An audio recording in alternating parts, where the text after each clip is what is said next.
Let's stand. I pledge allegiance to the flag of the United States of America and to the republic for which it stands, one nation, under God, indivisible, with liberty and justice for all. Roll call, please. Alderman Alder. Alderman Flores. Here. Alderman Galloway. Here. Alderman Hutchinson. Alderman Owen is absent. Alderman Snyder. Here. We have 5 aldermen present. We have a quorum.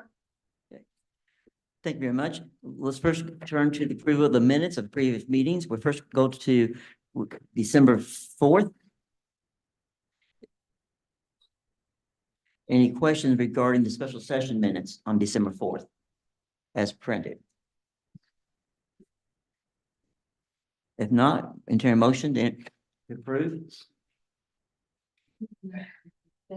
Okay, the motion to approve the December 4th, 23rd special session minutes was made by Alderman Hutchinson, the second by Alderman Alder. All in favor, do so by show of hands. And it carries. Next, we'll look at December 4th, regular session minutes. Any question regarding the regular session at 7 p.m. December 4th? Not entertain a motion? Okay, second, okay, the motion to approve the December 4th, 23rd regular session minutes as printed was made by Alderman Flores, second by Alderman Alder. All in favor, do so by show of hands and approve. Okay, we'll move on to our next, we have a scheduled guest tonight. We have with us the new interim chamber director, Ashley Johnson. So we welcome here tonight. She has an update regarding the chamber for us. Thank you so much. Good evening. Thank you so much for having me. I did email this out and I don't know if everyone has had a chance to look at it, but I'll just go over it real quick. So we do have some exciting updates. I am Ashley Johnson. I am the interim president. So there is, of course, new leadership for the Ozark Chamber. There are some board positions that will be changing here soon as well. So with that, looking ahead to 2024, we will be scheduling a retreat for our board members to kind of help define what the identity of the Ozark Chamber is. So that will, I think, go a long way to helping us into our future and what that holds. We in the short time that I have been in this role, I have heard a lot of feedback about returning the chamber luncheon to the OC, and so we are working on doing that. We do have our chamber luncheon on Thursday for December, and then next month we are hoping to have it back at the OC. So let's see, we also have our community awards banquet, and that will also be at the OC. So that is in full swing. We have a committee who I was hoping that Susan could be here tonight, but I think that she had some other engagements. So she has been working really hard on getting all of that planned. They do have sponsorships that have already been secured. And so that is on February 17th at 6 p.m. at the OC, and the registration is already open. So that's really the big things that we have right now. Okay, thank you. Any questions for Ashley? Yes, Alder. We're glad you're here. Thank you. Mhm. Welcome. Thank you. I appreciate that. Glad to be here. Anyone else? Okay. Nope. Thank you very much for being All here. right. Thank you so much. Looking forward to 24. Okay. As we move ahead now, we'll go to the first reading of our bills and resolution, just so we help you all be on the same page. First reading means it's open for discussion. And anyone who wishes to come speak, you'll have 5 minutes, and we'll let you know when you get close to your time. You'll need to state your name and address. Now, on first readings, we do not vote tonight. It's discussion only. January the 2nd, on our first reading bills, we'll be voting on those on January the 2nd. But on second reading, there's no public discussion. So I just want everybody to be aware so we're all on the same page. So we first begin, and just so you know, since Drew's not here. So first bill we'll come to is bill number 3514. Your Honor, I move that we place bill number 3514 on its first reading by title only. Okay, seconded by. Okay, so bill number 3514 on first reading by title only. Motion was made by Alderman Galloway, second by Alderman Flores. All in favor of voting on this motion, do so by show of hands. Okay, thank you. An ordinance approving the preliminary plat for Greenbridge Estates and authorizing the Director of Planning and Development to accept the dedication of the public streets and easements to the city as shown on the preliminary plat upon the applicant filing and recording a final plat that substantially conforms to the preliminary plat, and authorizing the city clerk to sign the final plat upon compliance with the terms of this ordinance. Thank you. At this time, staff comments from Director Cameron Smith.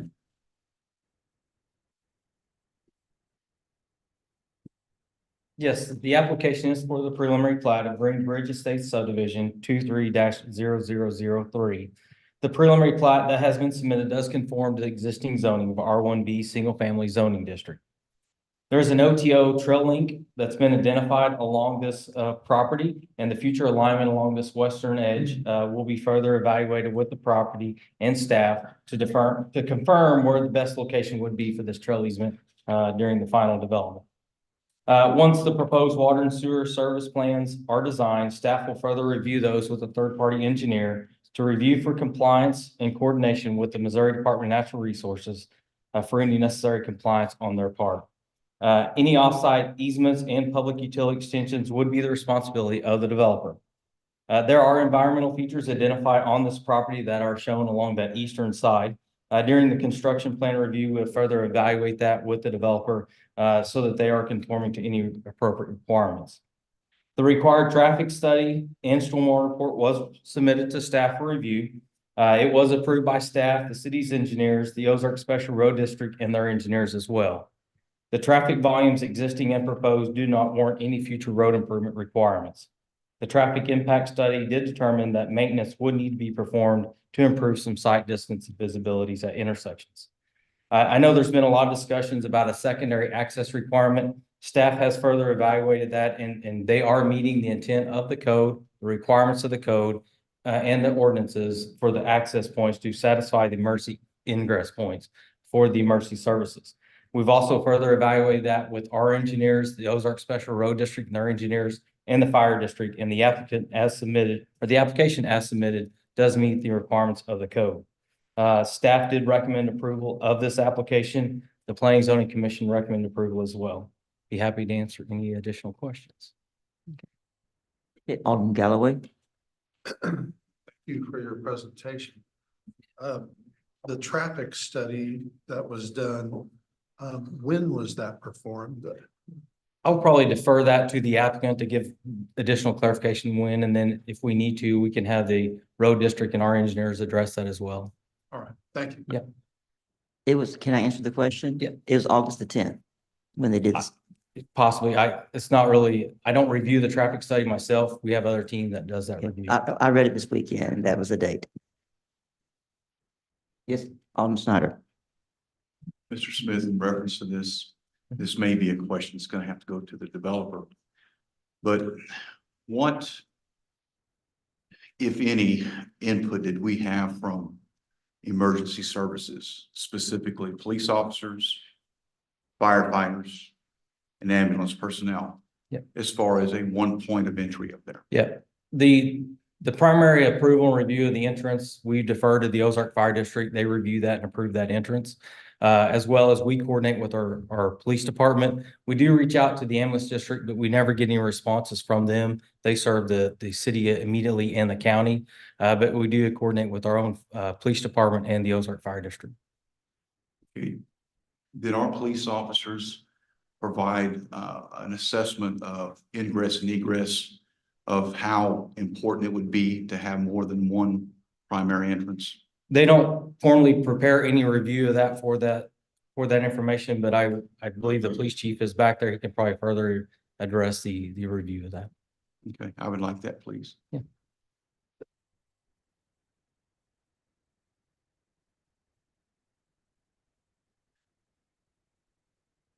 Good evening, Chief. Good evening. Police officers know that when we try to catch bad guys, it's good to have a one in and one out. Okay. In this instance, when we have emergency services, in your professional opinion, is one entrance going to be enough for emergency services? It can become problematic, and it's problematic if roadways are blocked near that point of ingress, egress. when we have to get further into a subdivision. It's not as problematic potentially to police officers and police vehicles as it could be to the larger emergency vehicles.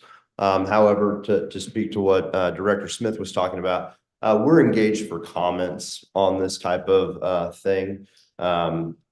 Nowhere are we in the approval process or anything like that. So a lot of times my comments when it comes to things like new subdivisions and stuff, I'm looking at what type of workload that's going to put on our staff by developing a subdivision or something like this. But to your specific question, yes, multiple points or one point of ingress and egress can prove to be very problematic if and when an emergency arises in a subdivision. Okay, with the proposal, with the increase in the number of homes, do we have the adequate number of police officers to address that? No, sir, we don't have adequate police officers to properly address what we have in our city right now. However, we do the best that we can, and we utilize as many innovative and different industry techniques as possible to utilize force multipliers when it comes to that. Thank you, Chief. Anyone else from the board? Do I open up to public? Okay, Alderman Flores?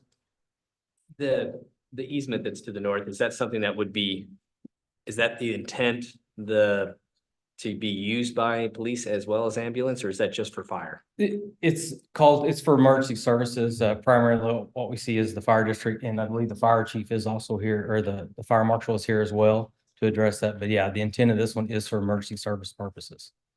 And, if the fire marshal's here and he wouldn't mind, I wouldn't mind asking him about the north entrance there. Good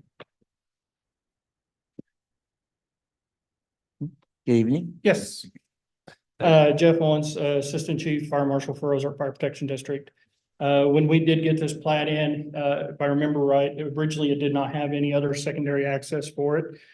The access is an emergency access that is available for fire apparatus or ambulance or police. They can put a gate on there as well, as long as it complies to our keys that we can use. Okay, with this subdivision, anything over 30 houses has to have a secondary entrance, unless there's two exceptions for that. They can put sprinkler system into every house. Okay, then that would only need one entrance in there, or if there's future development that's going to be available around there as well, that's going to connect to another entrance. That's all one question I have is the development that's right next to it. It only has one way in, one way out. And I didn't know if that was maybe under 30 houses. Is that where that? No. I don't know how many is in.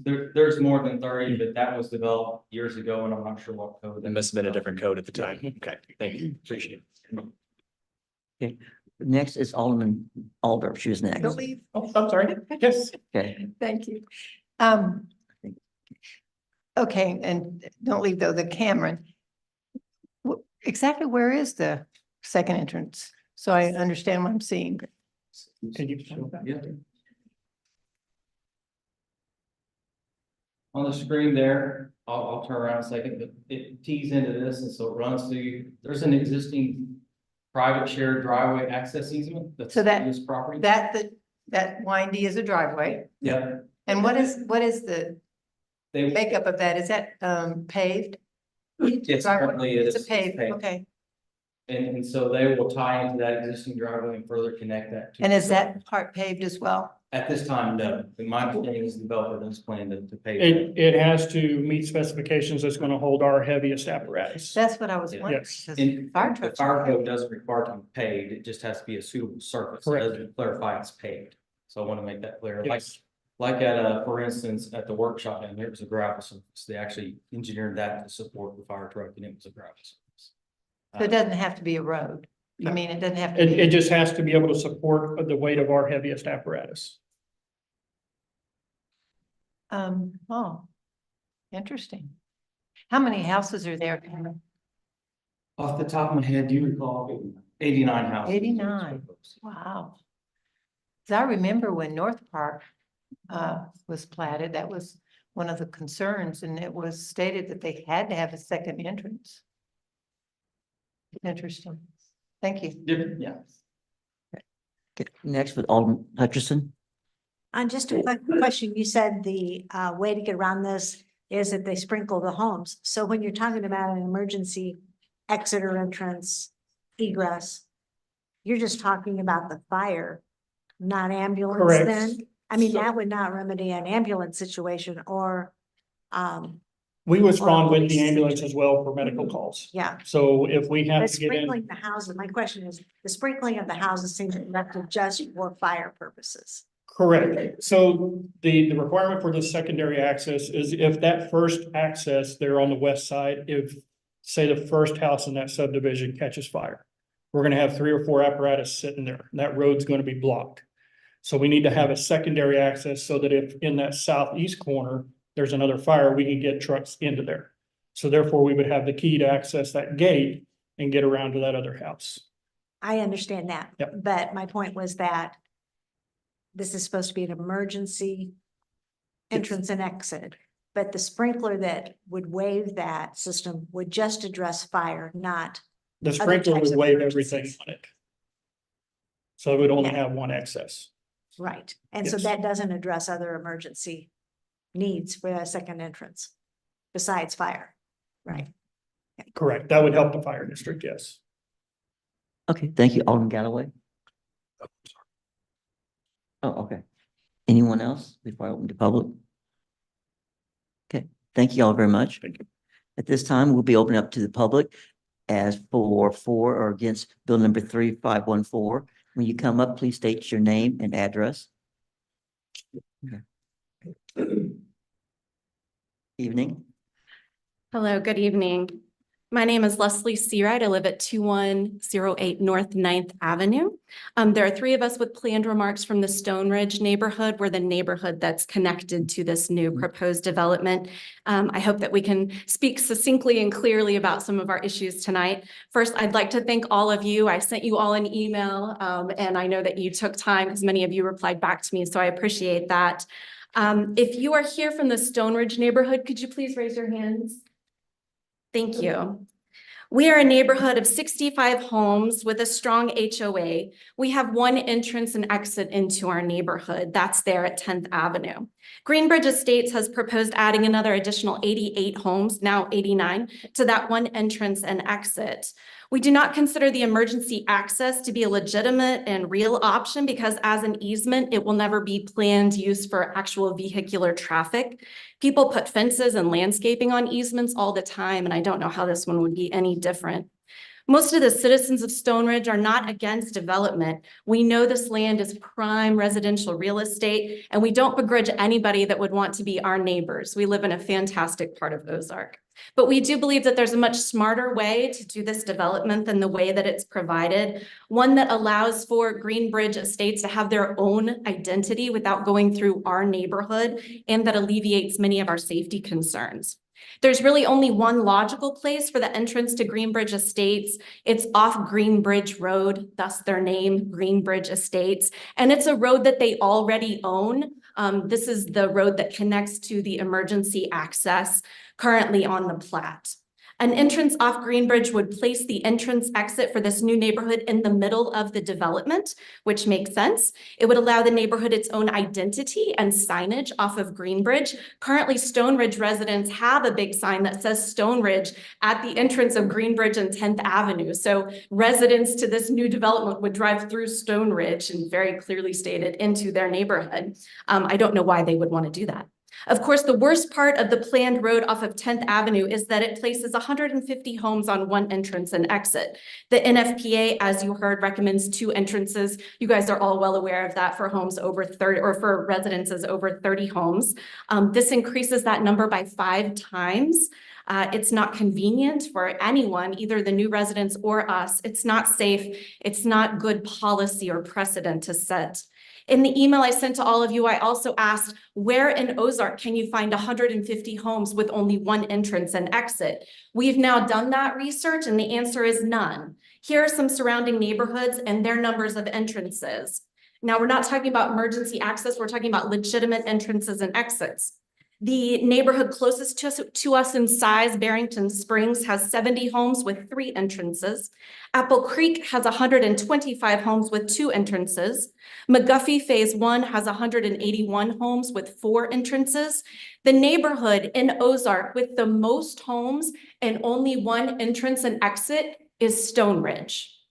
And this proposal adds 89 homes to already the largest neighborhood in Ozark with only 1 entrance and exit. Now, the only reason not to develop an entrance that I can see or that any of us can come up with is cost. It would cost the developer more money to widen this road appropriately and make it ready for public access. The extra cost, though, has resulted in this kind of crazy idea to put all of that traffic on an already established public road into our neighborhood. We don't feel that this is a logical solution. It's inconvenient for all of our residents, plus all the new residents, and it's just not safe. We hope that you'll consider these concerns when you go to vote on this. Thank you so much for your time. Okay, thank you. Now, let me ask, so we're fair and balanced. Is anyone here speaking in favor of this development? I just want to be fair. I want to be balanced. Okay. Who else? Who's next?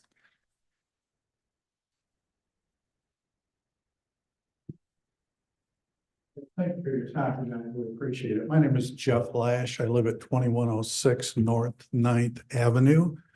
I have decided to donate my time to John Seawright with his factual presentation. Thank you so much. Okay, and they had talked to Thank me you, John. about this and I approved the additional time of 10 minutes max. Okay. I'll give it a shot here. Okay. John Seawright, 2108 North 9th Avenue. Okay, I'm going to start with Terry Innovations acquired Trek Design Group to complete a preliminary transportation assessment and transportation impact study, which is going to be called the TSI. It's going to be a level 1. For the City of Ozark Transportation Impact Study guideline, level 1 threshold is under 100 peak hour trips or fewer than 50 new dwellings. So it's one or the other. 50 new dwellings is out. So the only way to state a level 1 assessment is to show a traffic study where the area was under 100 peak hour trips currently. This was completed by taking a 13-hour sample on August 10th, 2023. Ozark Public Schools was currently not in session at this time. Many residents were on vacation. There was a reduction of service for deliveries, or house calls, for maintenance, or shuttling kids back and forth for different school activities. In this case, the most glaring item not covered in a level 1 to a level 2 is the addition of what's called a multimodal evaluation, which is per the city guidelines, which separately examines transit, bicycle, and pedestrian facilities available near or within the proposed development. So conducting the traffic study on August 10th would render the multimodal evaluation technically not applicable.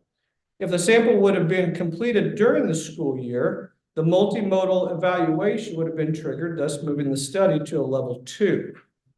So this would have also revealed that at 10th and Ridge Court is actually a bus stop. Now, at that bus stop, there's going to be 6 buses that stop there 5 days a week. This greatly changes the dynamics of this proposed intersection. From the City of Ozark's Transportation Impact Study Guideline, a Transportation Impact Study Level 2 increases the analysis. So why was it important to stay under the 100 vehicles? Well, this is a very simple answer. If the data can be shown low enough, then the likelihood of being granted approval to place the entrance at 10th and Ridge Court, thus allowing the developer not to have to incur the cost of building 1,500 linear feet of road to Greenbridge Road. Now, this is a true statement because the plot that is used on the TIS L1 shows an actual curb and gutter road with a proposed intersection at the Casing Drive and 14th Avenue that's actually in the Greenbridge subdivision. This actual road would be considered as the emergency exit.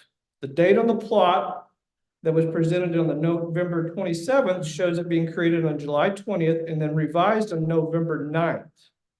Now the curb and gutter road with the intersection has been deleted and it has been changed to an easement, which has been created in the side yard between plot number 57 and 58. This easement actually sits over the setback lines of where the houses could be built. So between August 11th and November 8th, meetings were held and the findings were made. I know this also to be true because I asked the engineers employed by the special road districts why they were reimbursed $8,000 by the developer. The engineer's answer was to review items, have meetings, emails, etc. And in the form of this was called a development fee. When I asked if there was any conflict of interest of having the developer pay for a traffic study and then pay the development fee for the review of their own study, the county commissioners for the special road district said there was no conflict of interest. So I'm not going to get into the weeds about the actual data created from the traffic study at this time, but I'm definitely open to showing you my findings if you all request. I will give you more of an executive summary though. This is one example of the data that was skewed. So there's 3 locations where the data was collected and an average was calculated for the peak AM and PM. I will show you the AM. The traffic study stated that 6:45 to 7:45 AM was the average peak time. The actual peak time, the actual peak traffic time for all 3 locations are 10 AM to 11 AM, 9:45 AM to 10 AM, and the last one was 7 AM to 8 AM. Those were from the actual data, the raw data that I found in the traffic study.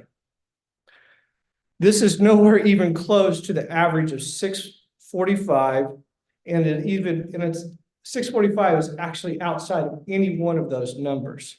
The actual average for these 3 locations is actually 9:25 AM.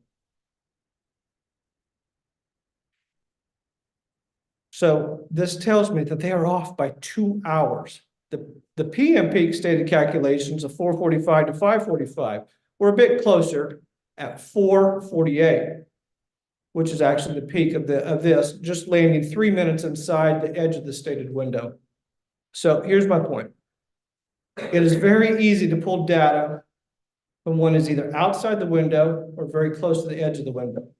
Traffic wouldn't be at its peak, thus producing numbers that would warrant less than 100 vehicles per hour trips.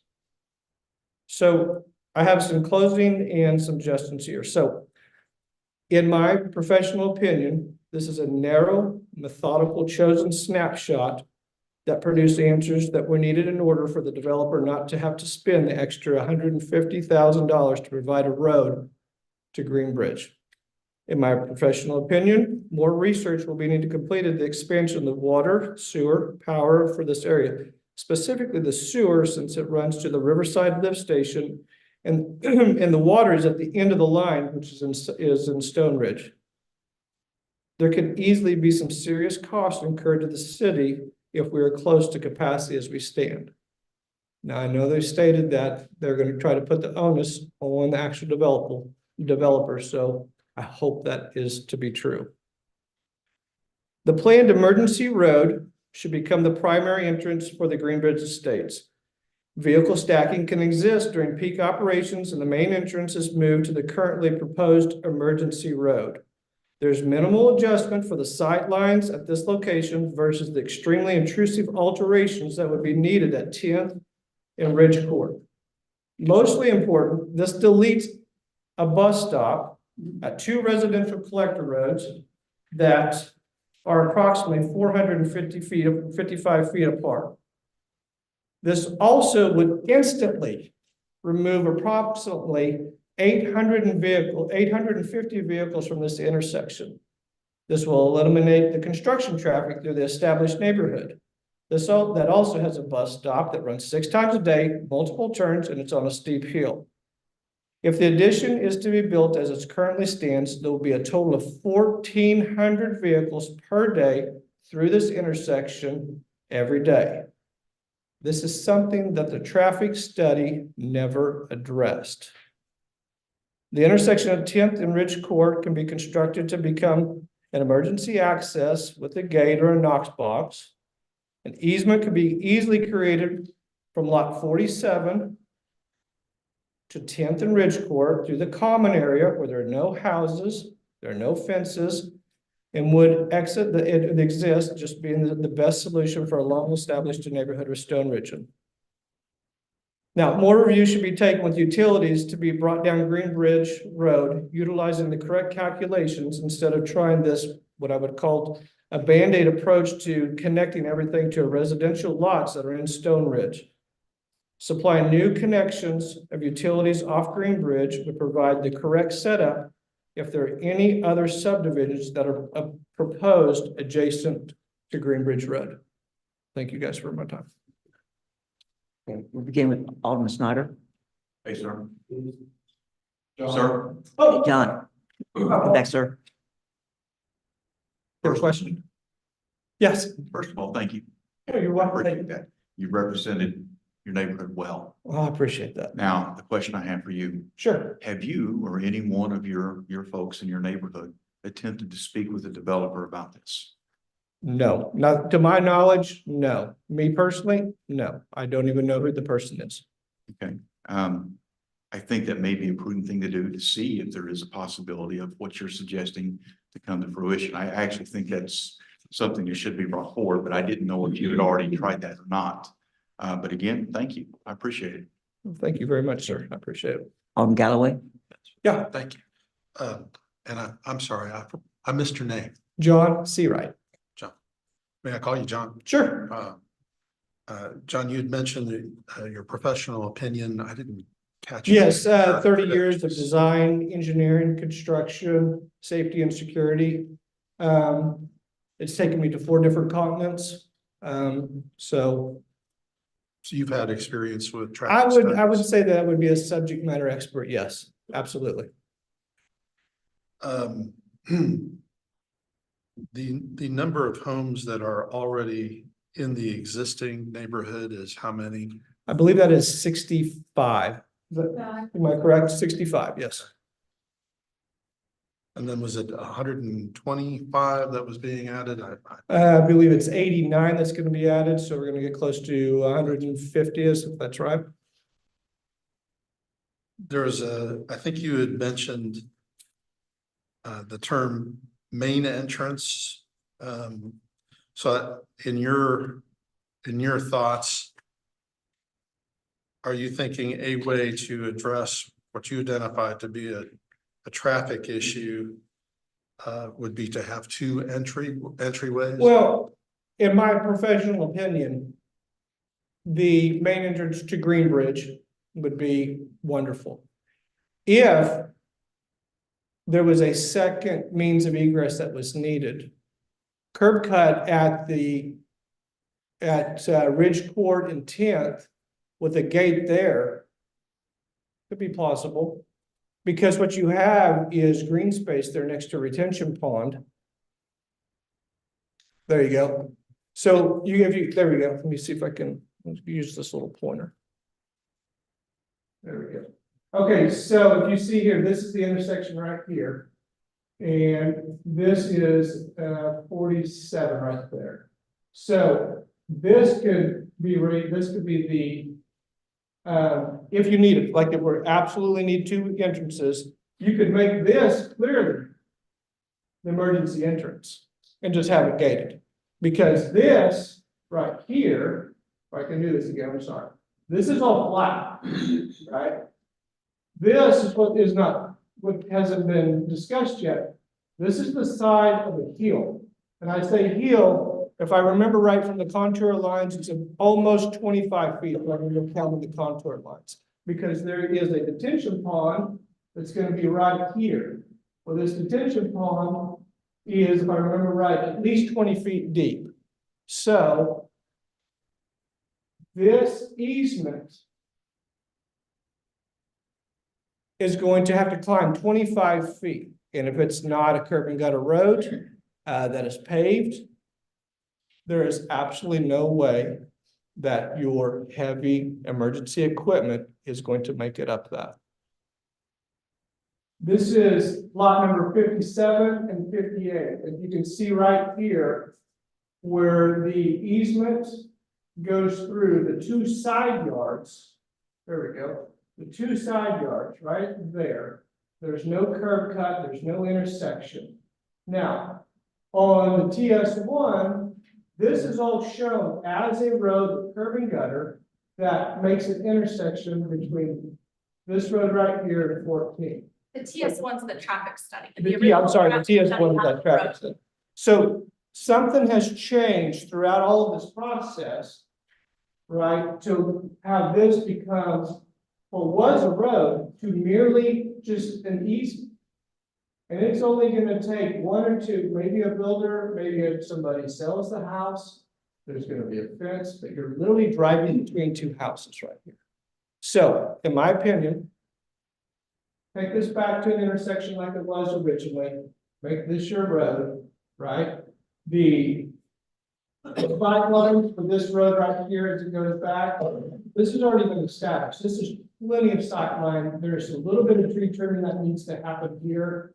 Now, if they state that the curve that is just past this, for everyone else to see, the curve that is just past this right here, if that is not enough for 45 miles an hour, you can simply scoot this road over the 25 or 30 feet that is going to need to be required, because this right here, this line right here is your flood zone, right? So we know that you can actually put a road right there that would square up, have the correct radius and flares for your means of egress and ingress and egress. And then these people that live right here have a new road to their house, and then it comes off right there. This section over here is flat, so this could easily be, if you wanted to make a curb cut and put a gate right there, driving across this, even if it's gravel, is flat. I mean, that's so much easier than trying to ask emergency equipment to come up a hillside and split between two houses that may or may not have shrubs, grass, air conditioners. Who knows what's going to happen there? I don't know. Does that answer your question? Well, yeah, and a bit more. I'm sorry, I didn't mean to put too much. No, that's all right. No, I appreciate your information. The traffic study, I was trying to understand on what times on August 10. Yes. Yeah, you want me to go back and revisit that? Yeah, just what was the time frame? Yeah, so the one that I showed was for the AM peak, right? So the traffic study stated that the peak was 6:45 to 7:45. But when you look at the data shows you for 1, 2, and 3 what the actual peak is. The first one was 10 a.m. to 11 a.m. The next one was 9:45 to 10:45, and the last one was 7 to 8. Now, how you can take that average, which is here, right? I mean, how you can take these numbers, the lowest number would be 7, and the highest number is 11, but then your average shows up at 6:45. Your average should be somewhere in here. So when I ran the numbers, it was pretty easy. It comes to 9:25, which is pretty much almost smack dab in the middle. Does that help? Maybe I think what I am hearing is a point being made that the traffic study was performed on a date that would have skewed the numbers because school is not in session. Well, there's multiple here. Yeah, one of them is the date, right? School's not in session. You're right before school starts because you're at the 10th. So even, I mean, that is an optimal time for vacations, for people to be leaving before two-a-day practices to school. All the things that happen, the teachers being called back to school, all those things that happen. I was gone for some of that as well, right? So that's how I can clearly tell that the other part of it is the time. The time was not pulled from the actual peak, right, from their own study. But I think you're making 2 points as far as the date. One, school is not in session, so the traffic Would be lower, yeah.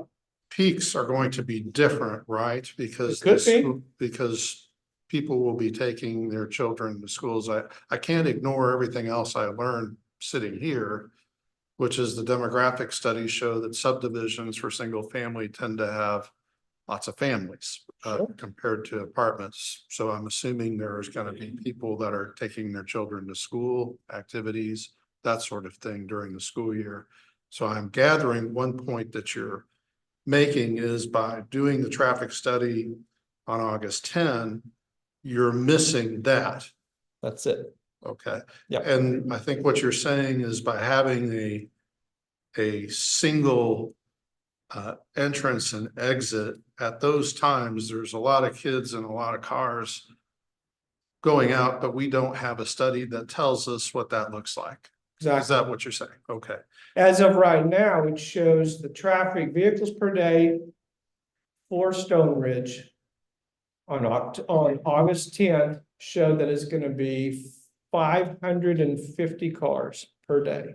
And your second point is that the other issue with August 10 is by common experience, I take it you were saying that a lot of people in that area would not be there and not traveling because they would be on vacation. On August 10th, yes. Yeah. And for that reason, you're saying that the traffic study is flawed. Skewed. Okay. And, Flawed, skewed.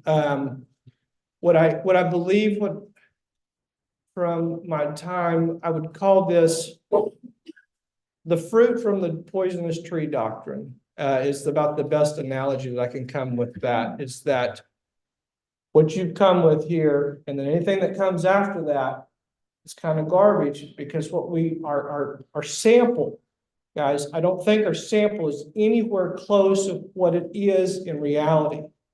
And if this study would included transit, which is the bus, then they would have clearly seen that this is an actual bus stop at the intersection where you have 65 houses coming together and 89 houses coming together at one spot with a bus stop. And I think that alone, in my opinion, really would have changed the dynamics of the whole traffic study. that's all the question there. Okay, anybody else? Alderman Flores? Just one thing I wanted to clarify. When you're talking about the 6:45 in the morning to 7:45 in the morning timeline, Yeah, when you're getting your peak times later on, you're getting that from the same traffic study. all this was generated from the, From the traffic at the earlier part of the traffic study, Yes. they stated what the average peak time was. And what jumped out at me immediately is how can you have a 6:45 start when not one of your peaks is at 6, doesn't occur until 7? So how can you get an average that is outside your lowest and your highest numbers of 7 and 11? And just to clarify, that's your point. You're claiming that it's Yeah, misconstrued because the point I'm trying they to didn't take make is peak that, time. guys, we got garbage in and garbage out here. And I think we really need to take a look at that. And I think the best way to do it is that you simply eliminate that. Change your entrance to the other side. It eliminates 850 vehicles immediately. Thank you. Okay. Anyone else from the board? John, thank you much for your time. Thank you, guys. Okay. Next, okay. Hi. My name is Harold Luter. My address is 2311 North 10th Avenue. I'm the very first house going into the subdivision. The other speakers have already addressed some of the concerns that I had. But the additional concerns that I have, not only with the congestion that's going to be at the four-way stop with the amount of vehicles that the gentleman that just spoke mentioned. My neighbor and my driveways are in between Green Bridge, and the four-way stop. It's difficult right now during peak hours to get in and out of my driveway as it is. So that's a huge concern for me and my neighbor. The other thing is, I haven't spoken to the developer that's developing this particular plot of land, but I have spoken to another developer who has developed several subdivisions in the city of Ozark. And every subdivision that he's developed, he's been required to have two entrances independent of any other subdivision. That's with no exception. And to me, it seems like there's been an exception made here on this subdivision, especially with just having one entrance into our subdivision. I guess what I'm looking for is consistency on the requirements for a developer to have two entrances to their subdivision. And that's all I have. Like I say, the other speakers have covered all my other concerns. Okay. Do you have any questions? Alderman Galloway? You said that you live at the entry point, I'm the very first house going into the subdivision. Yes, sir. so you would have an opportunity to see the level of traffic just looking out your window. Yes, I see it every morning and every evening. I don't want to guess.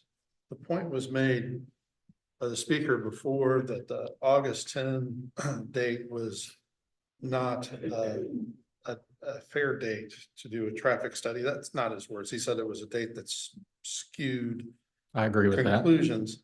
But why do you agree with that? I agree with that, but because what he stated is school's not in. August is a big time of people being on vacation. And just other service vehicles in and out, you know, UPS, FedEx, lawn mowing companies, all the other maintenance type of companies that come in. But mainly the school, it really picks up. I mean, me living right there at the entrance, as soon as school starts, I can tell the traffic at least quadruples. Quadruples in the morning, In the evening, yes. and your concern is that compared to August 10th, if you have another 89 houses, you're gonna basically something 8 times. Yes, Using, I know you're estimating, yes, but what you're saying is you're really thinking of a lot of congestion that you would expect Yes. to see based on your experience living Yes. there. and Does I, that, I'm sorry. I'm to sorry, go interrupt you. ahead. Does that in your mind create any safety issues? I mean, there are going to be children in these vehicles at these peak times. Possibly, I don't know, I can't think of I a know you're lot not a of right off the top of my safety head, engineer. but I didn't mean to interrupt you. I think I talked over you. I didn't want no, that's to okay. make you feel like I No, was that's- putting you on the spot. No, that's okay. I didn't mean that from the point of view of a safety engineer. I'm just talking about as a resident who lives there, who Yes. sees kids being taken to and from school activities. Do you believe that having a single entryway and exit point for neighborhoods of 65 plus 89 homes will create a safety issue for the people who are driving in and out? It could, possibly, especially with the cross traffic on Green Bridge. I haven't brought this up to the homeowners association, but since I live right there on the corner, you know, the speed limit is 45, just right before you get to my house. And there's a lot of people, as soon as they turn that corner, they're doing 60 or 65 when they go by my house. So it's- that could be a big concern, you know, also, just even if the driveway is moved somewhere else rather than using our subdivision. That's been a concern of mine that I haven't voiced to the homeowners association, but it's it's dangerous there, the way some people drive past there. And as with that additional amount of traffic that's going to be going in and out of there, people pulling out, yeah, that poses more of a risk. does the traffic tend to stack up? If you're talking about a T intersection, I take it with the top of the T at the 45 mph level, at least right before the T. Right. That's on So- Green Bridge, yeah, right before it gets to our entrance. So on the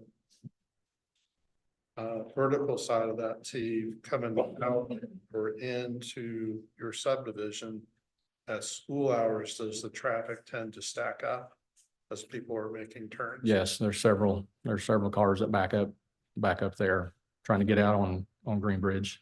Yes. Okay, thank you, sir. Okay. Thank you for your time. Anybody else? Thank you, sir. Okay. Thank you for your time. Yes, sir. My name is Matt Perkins, 908 East Ridge Court. Thank you very much for your time and allowing us to speak. I live directly across from where the proposed entrance is to Green Bridge. I wholeheartedly support almost everything that's been said. There's a couple clarifications. There's actually 7 school buses that go in and out of our neighborhood every, twice a day, every day of the week. My son's school bus stop, special ed bus stops literally right where that entrance is.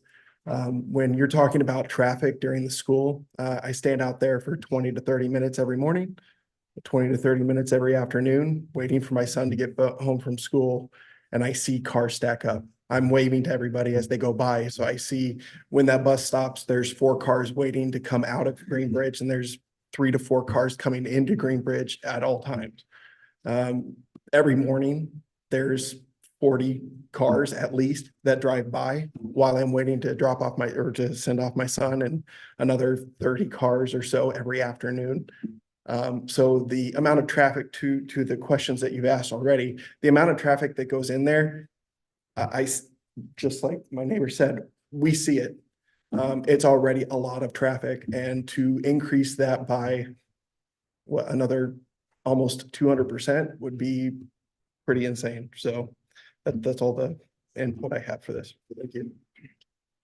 Anybody? Thank you, Matt. Any questions? Okay, thank you, sir. Okay. Anyone else? Question for Eric. Scott Sampson, 903 East Stone Ridge Drive. You had asked if anybody had reached out to the developer, which I have not, but I reached out to Eric Hodges, who's been working on this. Great guy. I've worked with him before, and I intend to in the future. But it's already been proposed to use this other entrance. But unless I'm mistaken, the way I understand it, that it was not approved by the road district. And that was a few meetings back. I'm just trying to figure out why, because that would really solve a lot of problems here. So really, that's just it. That's Is my there- question. Go ahead, Alderman Alder. So are you saying that you think the plans were different until the road district didn't approve them? Is that Correct. what you're saying? Correct, yes. The emergency easement that is proposed now was the primary entrance ingress egress previously. And is that something, did you see that drawing or that plat? Or? Well, yes, it's in all the documents, and Eric and I discussed that. Okay, thank you. Thank you. Okay, Alderman Flores. Just wanted to say that was my understanding as well, is that OSRD did not approve them to have an entrance to Green Bridge. I haven't been able to research that as well, but I do believe that to be the case at this point for myself. Mayor, I'm back on. Yes, ma'am. And I guess my question to anyone is, do they have the authority to do that?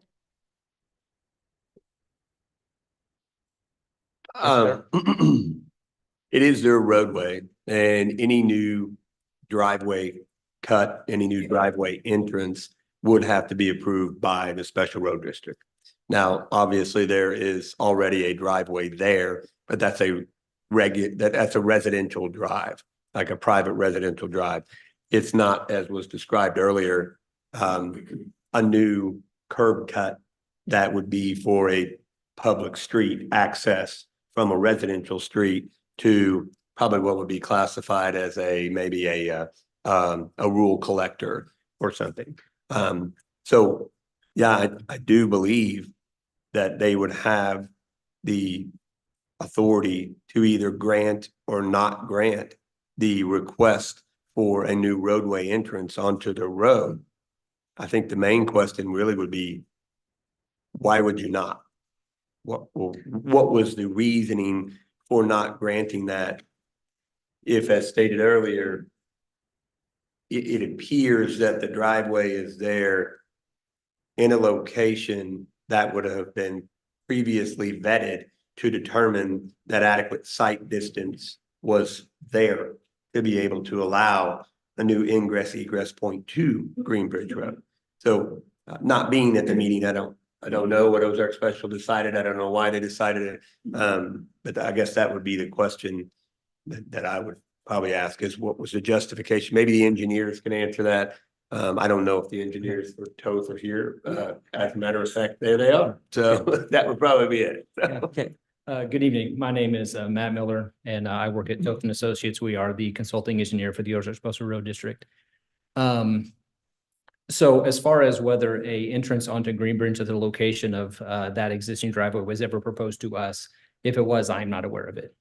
So Toth and Associates reviews all of the plats, all of the plans, all the traffic impact studies that come before OSRD for conformance with their regulations. And to my knowledge, that was never proposed to us.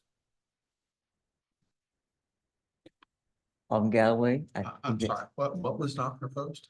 Using the existing residential driveway, which they are currently proposing to be the emergency entrance. It was never proposed to us to use that as the main ingress and egress for the subdivision. So it was not rejected by our Special Road District because it was not proposed. Correct.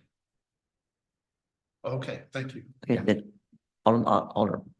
And that was again my question, just so you're representing the road district. So when you say it was not proposed to us, do you mean to your firm from the Special Road District, or it was not proposed so to the Special Road District? As part of OSRD's agreement with the city of Ozark, Toth and Associates is in the OSR or in the city of Ozark Smart Gov system, right? So anything that passes through the city of Ozark Smart Gov plan review system comes across our desk as well.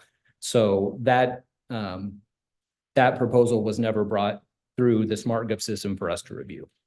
What was made verbally or outside of that review system, I'm not aware of that. So am I right in saying that you're saying that it was never proposed to the Special Road District? Not that I'm aware of. Thank you. Okay. Thank you. Appreciate comment.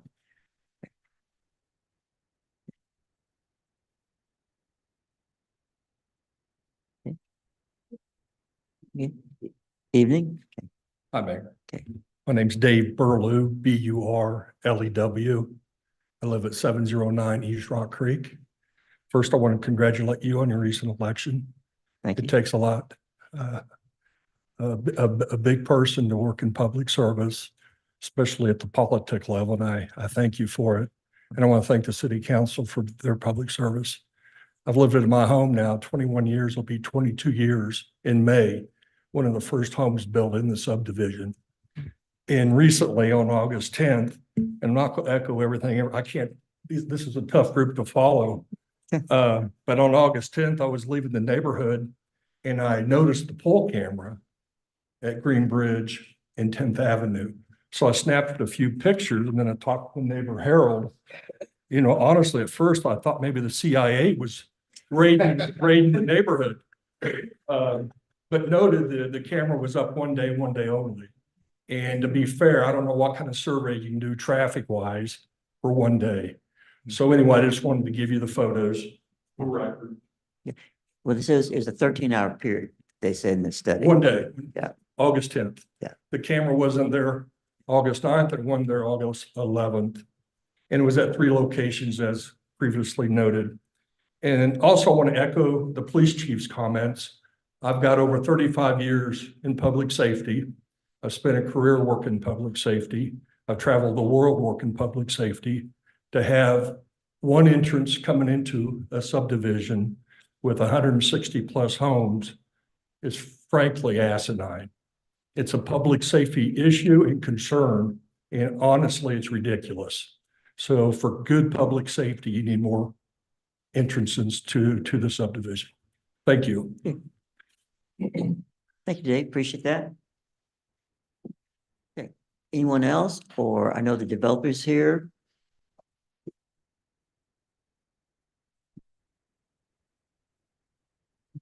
Josh Tuning, 1000 North 25th here in Ozark. Obviously, I don't live in this neighborhood, but I want to bring up something even a little bit deeper. Like, I feel for them, but I want to speak on behalf of everybody else in Ward 2 that has to deal with an extra 100 and potentially 180 cars going down Finley. And I don't know if I've a young one that plays ball. That's absolute chaos at the ball field during that time. So now we're allowing 180 potentially more vehicles to come through there, to come through the intersection that's already a mess at 5 o'clock, 6 o'clock.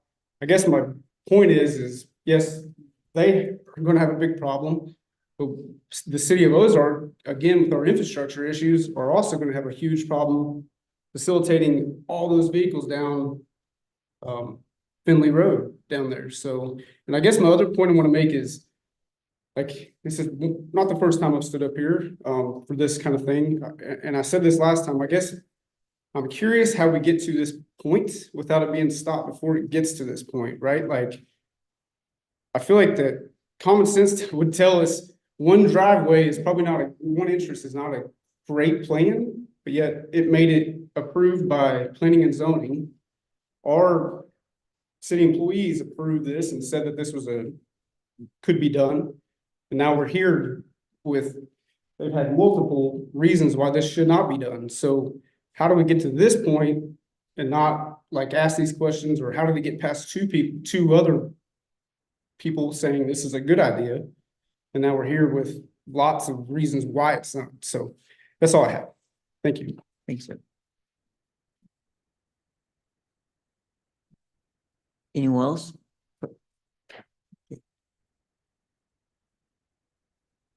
Yes, ma'am. Hello, Amy Edford, 1549 East Greenbridge Road. I will be very short. I have extreme concerns about water and how it will affect my home, my parents' home, and my sister's home. We're right there all along the frontage there, and we all have extreme concerns. That's all. Thank you. Thank you.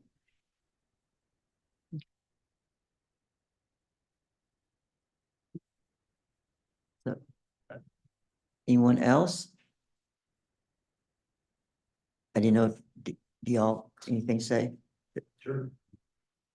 Okay. I didn't know if you were going to close the public hearing or not. My name is Jeff Farrell from Terra Innovations on behalf of the developer. Thank you for giving me the opportunity to speak. Wanted to talk about a couple of things just to clarify, questions, be able to answer questions from both the board and from the audience. So the emergency exit on the upper side, our original plan was to have two entrances. A couple of people have referenced seeing original drawings with a road built. We were in a verbal meeting, we were recommended not to do that because of the floodplain, the distance from the curb on the east. And when you do traffic studies and you do traffic engineering, they worry about instances of interaction. The more connective points that you put, the more effect you have, and it kind of goes downstream. So, those vehicles coming off of 10th Street, they don't come off of 10th Street and go away. They come off of 10th Street and still hit Greenbridge and every other intersection with the exception of 10th Street and Greenbridge Road. So all of those cars are still going to be interacting at all of the intersection points throughout this area. You're just moving them and adding another intersection. So it actually does add additional conflict points at all of the other intersections along Greenbridge Road. So it was the recommendation early on in our first pre-application meeting that we not do a second main entrance. And although knowing that we need to have a second entrance for emergency services, emergency personnel, we thought it was an appropriate use to do this as An emergency exit, it is drawn as an easement, it is intended to be a built road. It is drawn as an easement because we're going to have to design that to emergency services standards. Whatever they tell us that we need to build there, that's what we have to build. As the fire chief mentioned, it depends on how heavy their heaviest piece of equipment is. If you've got a ladder truck and it's 12 tons or whatever it is, you've got to build to be able to support that right curve, radius, impact, compaction rating, everything. So, and we're happy to do that. So there won't be any fences, bushes, or anything like that. It'll be a completed road. Access would be provided through a gate with a Knox box, which is the same box for those that don't know that if you've got a commercial building like a library, there's always a little black box in the front of it. So the fire department doesn't break the window. They come up, punch their key in, and they get the key out and access the building. So same access would be used on this location.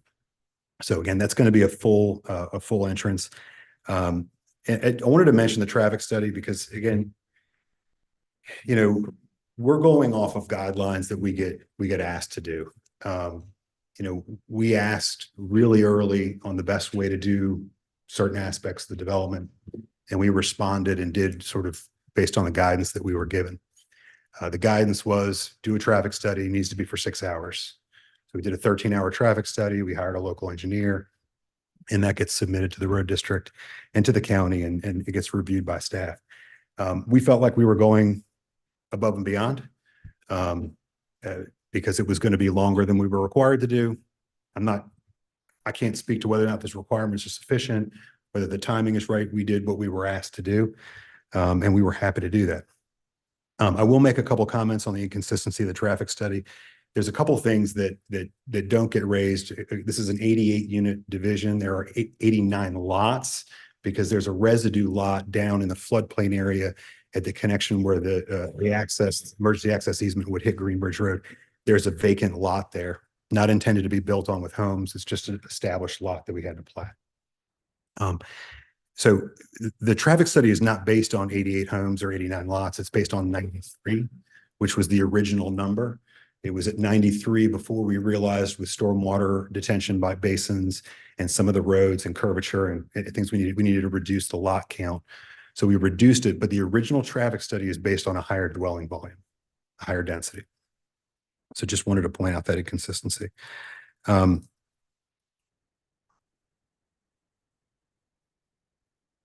Sorry, just going through my notes.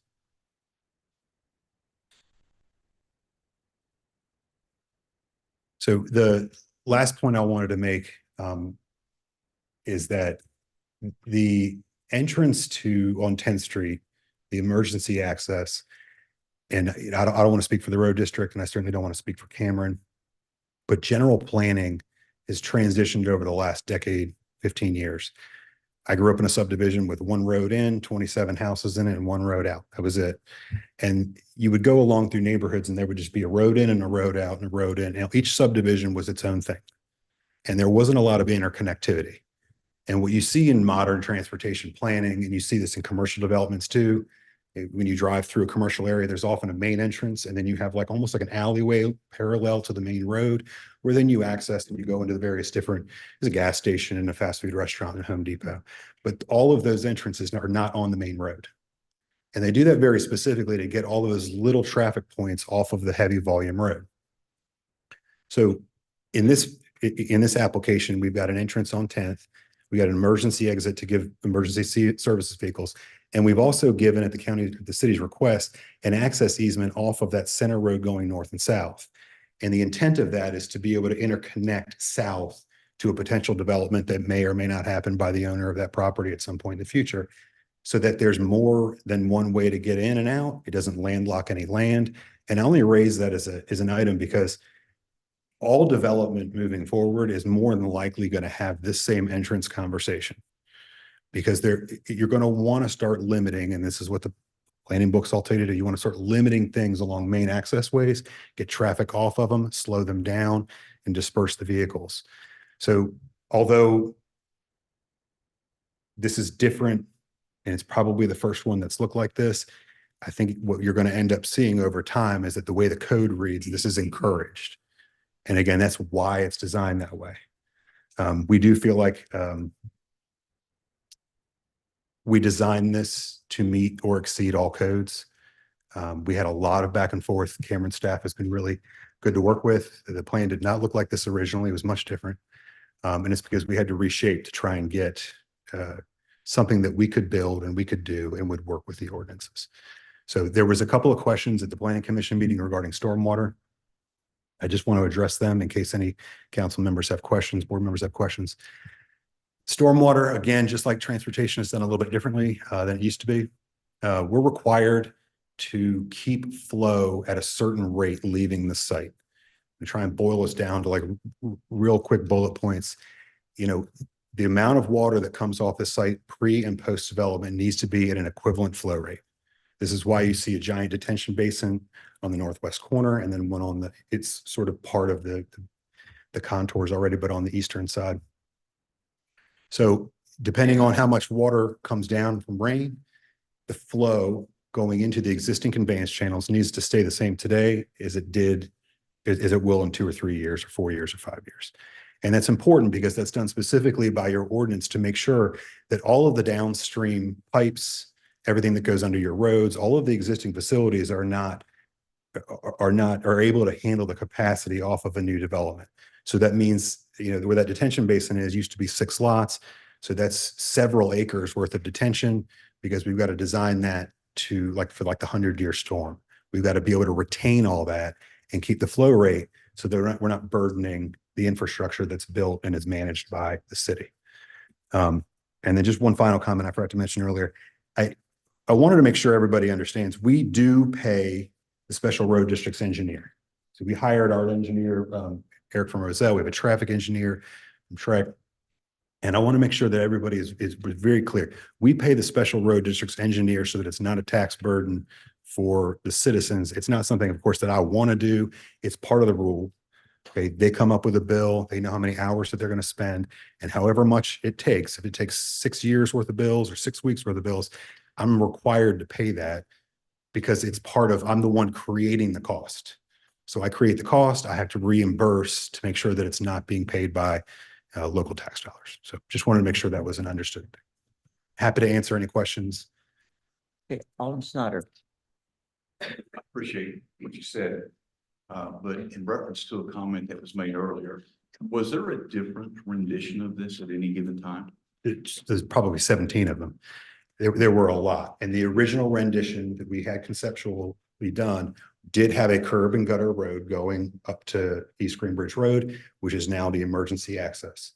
Again, for a number of reasons, we were discouraged from having 2 access points as permanent full-time entrances because, well, a couple of reasons that were cited, the floodplain, which you can see on these sort of just to the west of the road entrance, the curve on the east side and having the speed there with the sight distance were 2 major points. And then having a second intersection that close together was the third that we talked about. But yet there's been a lot of renditions and there absolutely was one with a road there. I look at things different when it comes to things like this. I think about the worst case scenario. I've got someone that is experiencing, you know, one of those horrendous crimes that you only see on the major media outlets. Having been a police officer for 28 years, sir, I can tell you I've done that. Someone in that corner needs a cop and that entrance is blocked off. They don't have time to go get a key to get in to save someone's life. That's where I see it. And I would definitely advise you and recommend that you reevaluate that because their safety comes first. Understood. Galloway. I really appreciate your comments. Because I learned something.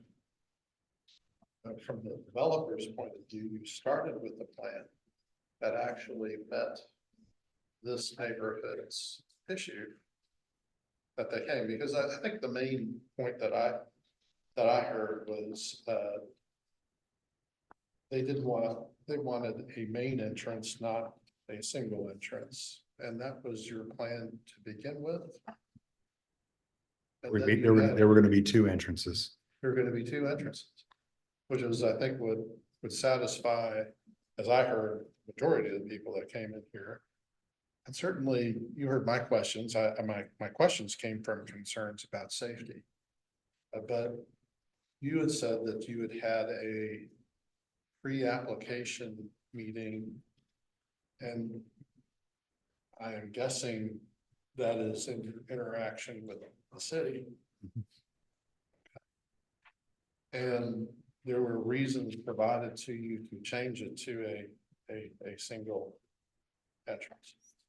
That doesn't care, it does change the dialogue from the developer is greedy and doesn't want to pay for a road to the developer started exactly where the people that are already living wanted him to be.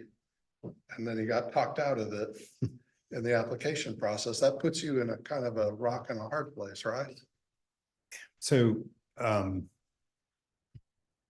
give you a 30-second history on planning and why I do this. I worked in local government for a decade. I did land use planning, comprehensive planning, as county administrator. Excuse me. So I try to look at these projects because I've been in these meetings so regularly, doing plan unit development things, but sitting in that chair or in Cameron's chair. So I know already before we apply where the sticking points are going to be in conversations. So we try and take care of them ahead of time. And conventional wisdom tells you to do a couple of different things. The problem with this one specifically is that it makes perfect conventional wisdom have second entrance. The problem is that traffic engineers don't support that. It just doesn't. And I'm not a traffic engineer. That's why there's 2 or 3 of them that have looked at this. And from a cost standpoint, there's a lot of things that we did in this project that have lost us lots and increased our cost. None of them, the road's not even close to an ingredient in that soup. The detention basin on the northwest corner is not something that we had planned on doing that large. It's sort of the stormwater laws, we read them differently. The city staff disagreed, so we had to do a much larger basin that takes 3 or 4 or 5 lots off. So and we changed our roads around to give an access easement going south. That lost another lot. So it's not, I don't just do a lot count. I've got to figure out something that I can actually develop that people will enjoy living in, because otherwise there's no point in doing it. Nobody's going to buy a house in an area that they don't want to be. So we have to look at all those things. There's been 16, 70 different renditions of this. The roads have been all over the place. The lot count's been all over the place. This is where we settled on because it met all of the requirements in a way that I felt like we could financially build. May I say it back to you and you can tell me if I'm on the right track or not? Yeah, sure. And we really don't get a lot of information about the very beginnings of those discussions. That's why we have staff. Sure. When we see it, it's already at the macro level. These micro discussions have happened. It sounds like there would have been an original rendition or a few where there were 2 entrances to the subdivision. But it wouldn't be fair to say that the staff talked you out of it. What would be fair to say is that there were other issues that they were raising, such as increasing the detention basin, which is designed to prevent flooding. And that can also push where you're wanting to have the road and that kind of thing, and may add costs. And so as discussions go, your calculation starts to change as you're trying to make this work. Is that how it went? I would put it even more simply than that. We came with a set of plans. We met with staff. There are certain regulatory factors that none of us are able to get around. And those regulatory requirements are why the plan looks like this. It really is that simple. Now my next question, and forgive me, well,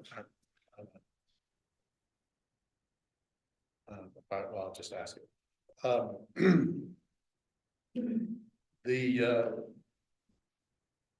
Well, no, before I get there, you had said something about, well, you thought that from a traffic engineer's perspective, that it is worse to have two entrances as opposed to one for a subdivision, and that was going to trend. Can you explain that to me? So,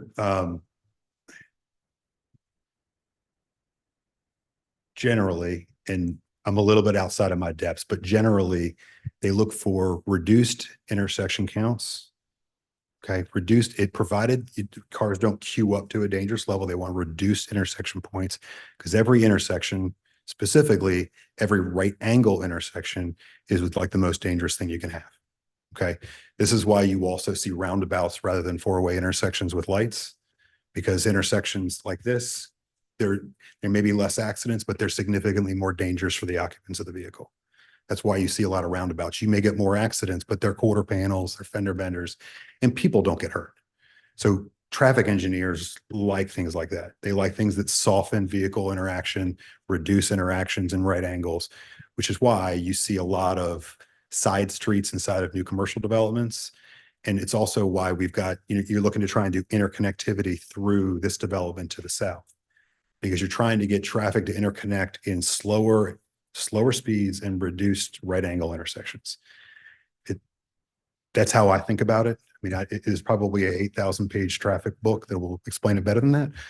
But that's the way I think about it. No, I appreciate that. Yeah. Well, I'll just state my concern and I'll just let you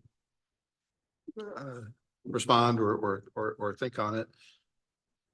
There was a person who came up who had said that, well, more than one, that our other subdivisions have had two entrances.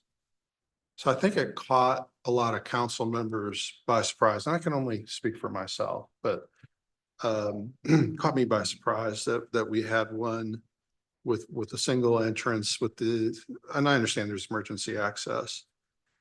And you heard another citizen say that, well, there's this idea of consistency.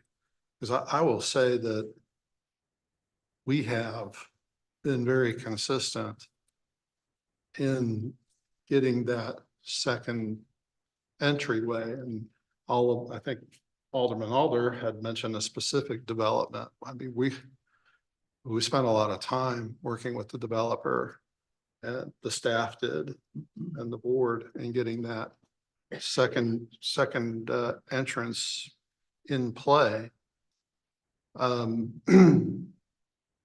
The trend that you're talking about is probably real, that it hadn't reached our policy ears. And I do understand what you're saying about our ordinances. And I think that what I'd been told is that up until now, we had always thought that the fire department would require an entryway, not this. Mhm. I mean, I think I had that expectation.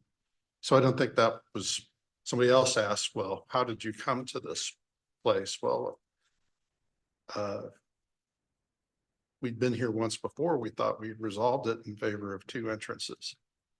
So I think that from the point of view of policy and where your board is looking at it, at least from this member's perspective, you were right on in your first instincts from us. And of course, we're not technical people that you're dealing with. And maybe there's a better way of thinking than what we have, but there's our strong policy considerations in favor of consistency and following, our present understanding of how to do entrances here. So I'll just put that out there for you. And I'm of course very sympathetic to a situation where if you come in with an idea that pretty much would have obviated the whole controversy. And then you, in the course of discussions, and it's more complicated than the city told you to put in this. I understand that there were a lot of factors. The city was saying, look, we need this, and that's making things harder and harder and harder to plan the development. And so I know that there's a developer's role here in making that decision and what plan to present. But I would hope, this is just a first reading, but I would hope you would consider my remarks there and also consider that I think that the people who have come from that other neighborhood has heard you say, this is how I wanted it to begin with. And in a sense, not exactly like. Yeah, I hear what you're saying. I think Eric and I talk about this all the time, and we talk about this internally all the time. What we're experiencing here tonight is a bump up between conventional wisdom and desire of a community and a neighborhood bumping up against technical requirements from how traffic actually works. The reality is, from where I stand on the podium, I actually don't really care whether or not we've got to use the second entrance. I mean, the fear from my point of view is that there's a wetland right there in the special road district. I don't know what they're going to make us do. It's a floodplain, not a wetland, excuse me, on the northwest corner of that intersection. So I don't know what they would require in terms of an access or a radius. The road is not a long road. It's not like it's going to be an expensive thing. But again, I think what we have in front of us is a traffic report and a plan that's been approved by everybody that's looked at it from a technical aspect. Okay, from a technical aspect. And then you look at it with sort of like your conventional wisdom, and it just doesn't feel right. And I don't know what the answer is. Typically I talk to the engineer and they tell me what to do, and that's what I do. So I hear you and I understand. I'm of course sympathetic to the folks in the community and the adjacent neighborhood. But honestly, I don't know what the answer is. I'm happy to talk with the special road district next week. I don't know what they will or if they'll allow it. And we thought we were trying to solve the 2 entrance need and make sure public safety was taken care of by doing it this way. And just one other remark, I'm not so clear that it is technical versus conventional wisdom, although I will say that I will allow that very well could be the case. It is also true, though, that just as a matter of common understanding, in the school year, those traffic patterns are going to look a lot different. And then on a T intersection, with no lights, 45-mile-per-hour zone that's just ending fairly close to that is what I'm hearing. That queue that you had referenced is going to stack up, and it's going to stack, and we did hear comments about that, and we don't have any data about that. And I know you have a development to do, so I hope you consider the comments that I've made. Yeah, absolutely. Okay. Thank you. Alderman Flores. You had said 3 different words that caught my attention, and that was, it was a recommendation that you were encouraged to go with your layout that you have, and that you were discouraged to go to Greenbridge Road. I just would like a point of clarification on who you're referring to when you say that you were encouraged to do this and you were discouraged to do the other one. So I would say, rather than encouraged and discouraged, it just sounded like having 2 intersections that close and an intersection in that location was not favorable to the special road district. I will tell you, I can't remember who said, because we were in a Zoom meeting and it was like a table full of folks from the city, all divisions. And, we had 3 or 4 people on our side at various different places. I think I was in Virginia, and development partners in Florida, and here in Missouri, and engineers in Missouri. So I can't tell you who, but it was at a pre-application meeting when we were discussing how do we connect to East Greenbridge Road. Thank you for clarifying that, because I think that was important. The other thing here is, out of all of the developments that we see come forward with neighborhoods, things like that, I've always seen them always come with 2 entrances. A lot of times they do interconnect at one point to another neighborhood or something like that, but they usually always come with their own main entrance. And we've seen a lot of developers go through quite a bit to get that primary entrance. I mean, we've just really go through a lot to make that happen. So this is the first time I've ever seen one come through, especially with that many houses, that is just tying onto another neighborhood. That is unique to me. And I don't know if that's conventional wisdom or anything, because everything we've seen for multiple reasons, it makes sense the way that it's normally done. I would say this is abnormal to what we see. As far as and I wanted to see exactly what's up there right now, because when you talk about floodplain, the entrance that you have over there on Green Bridge is actually the only section and you have it on your piece of property that actually comes out onto Green Bridge, and it's not in a floodplain. So directing it to the neighborhood that you're directing it to, one of the concerns I have is that it's in the floodplain on both sides. I think that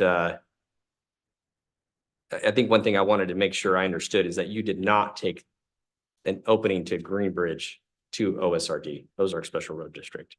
You never No, proposed it that was to them. modified before that, but there were representatives from Special Road District at our initial meetings. Gotcha. And did they discourage you or encourage you in any way as Well, far as your again, layout goes? Yeah, again, the idea of having two entrances, both on Greenbridge Road and specifically in that location, did not seem to be desirable.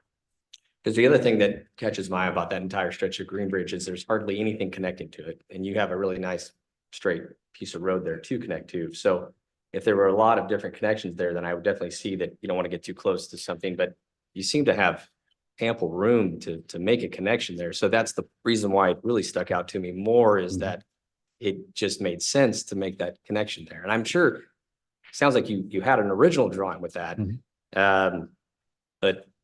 But all those different things to me stack up to something that I'm just not sure I'm understanding. Yeah, again, and just I feel like I'm reiterating, but like we're fine putting a road in. I got to build it. I mean, we have to build it.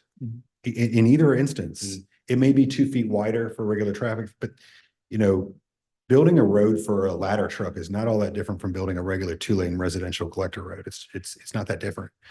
And more than likely back here, the additional expense is really probably the curb and gutter, where I need to have it like at least on one side because we got a detention basin on the right. But so from an expense standpoint, it's not even really a needle mover. So, and I really think when you, again, everybody in the room probably agrees that that's a good way generally in the conventional wisdom to do it. Again, if you take all of those cars and you split them up on 2 intersections, you're not really gaining from a traffic safety perspective. And this is an important thing. Traffic engineers care about traffic safety. End of statement. They do not care whether or not it takes 30 seconds more, 20 seconds more to get somewhere, or if you get stacked up at 2 or 3 deep at a stop sign.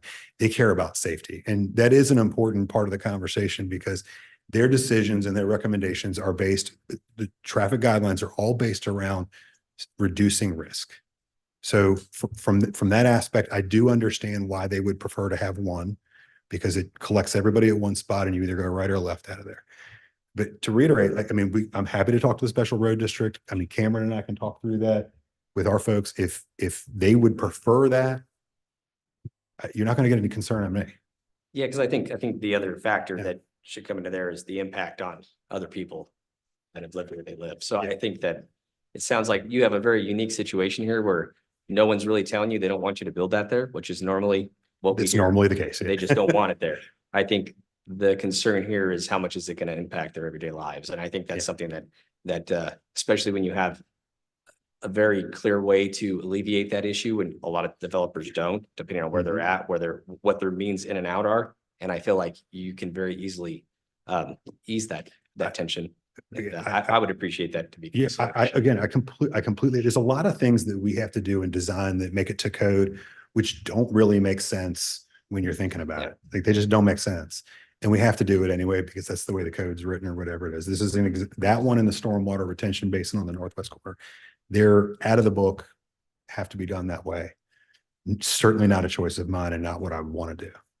So if you know, we can coordinate and staff and I can go through and they find a way and give us a path to do that, I'm happy to do it. Again, I have to build the road, whether or not it's used. The only real difference is whether or not that road is used or it is unused. That's it. I appreciate that. Yeah. Thank you.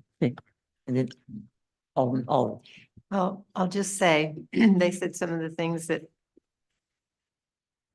maybe what we ought to do is try to make more sense. Let's try that. Yeah. Thank you. Anyone else? Well, I do appreciate your attitude and your presentation tonight and and listening to what's being said tonight. I do thank you for that and for being here. Anyone else? Okay. Thank you, Jeff. Thank you, guys. Okay. So as for the neighborhood, are we all good? One thing that nobody's ever really said. Well, you need to come to Mike, please, sir. One of the things that nobody Your really, name and really, address. oh, Lonnie Sorry. Huffman, 2005 North 8th Avenue in Stone Ridge. One of the things nobody really talked about is that T intersection is a hill. Yes, I know. And it's rain, freezes, and every time I've gone down it in a freezing situation, I'm going really slow because all I gotta do is just go right off that road into the field. At Bay Farm, yeah. So that's just another concern. That's a safety concern to me. And getting it up. Oh, okay, Alder, I sorry. just wanted to say that was an excellent point. You're right. Thank you for bringing that up. Well, again, thank you all for exercising your rights as citizens and being here and all. Who was it? Oh, yes, sir. Yes, sorry, Jeff. Clarifying question, which I think is important and relevant. So we're going to go home. We'll go back to the drawing board a little bit before the second reading. But I do have a question specific. We have a traffic study that's been reviewed and approved. We have a design that's been reviewed and approved by both, staff and special road district consulting engineers.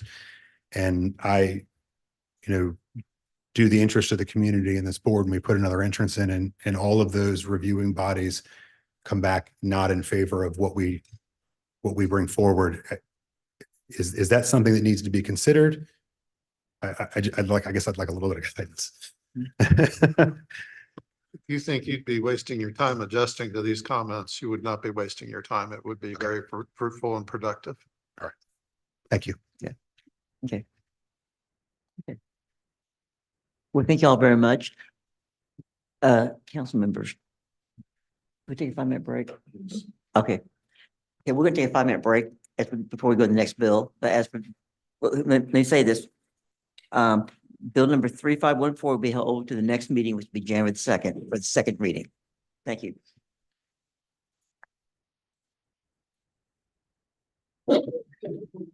Yeah.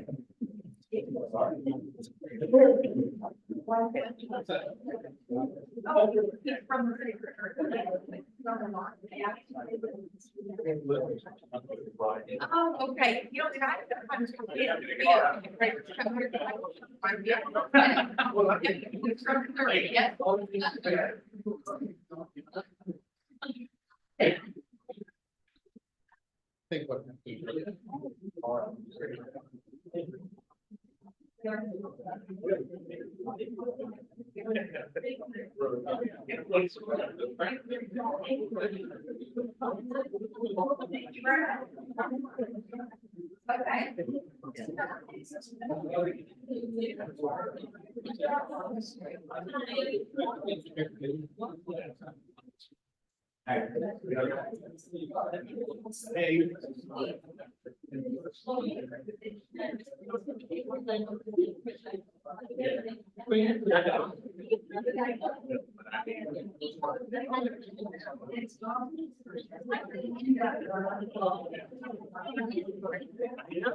Great neighborhood.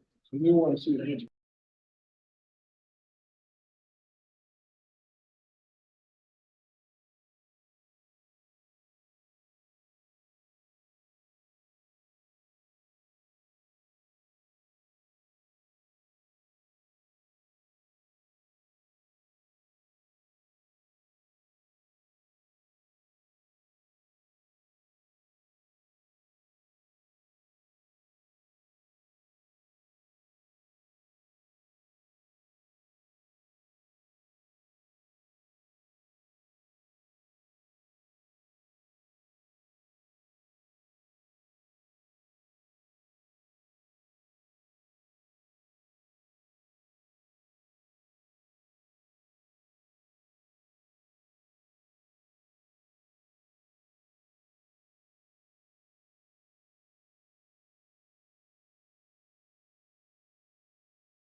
Okay.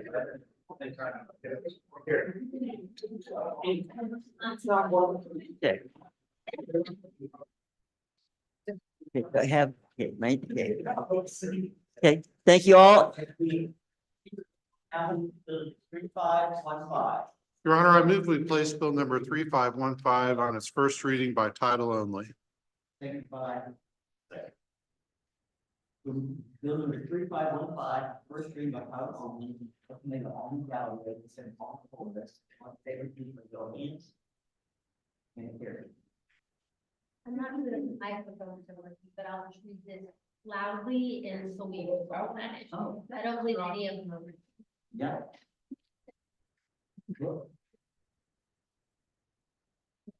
It's coming on. Oh. I think we're good, okay, again, okay, so Sorry. Christian.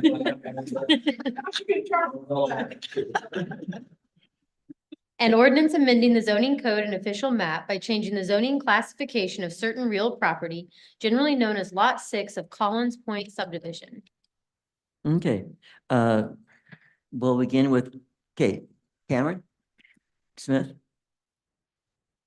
Yes, the application to rezone approximately 1.73 acres from R3 medium density residential to C2 general commercial district. The property is currently vacant at this time, and there are no overlay districts that affect this property.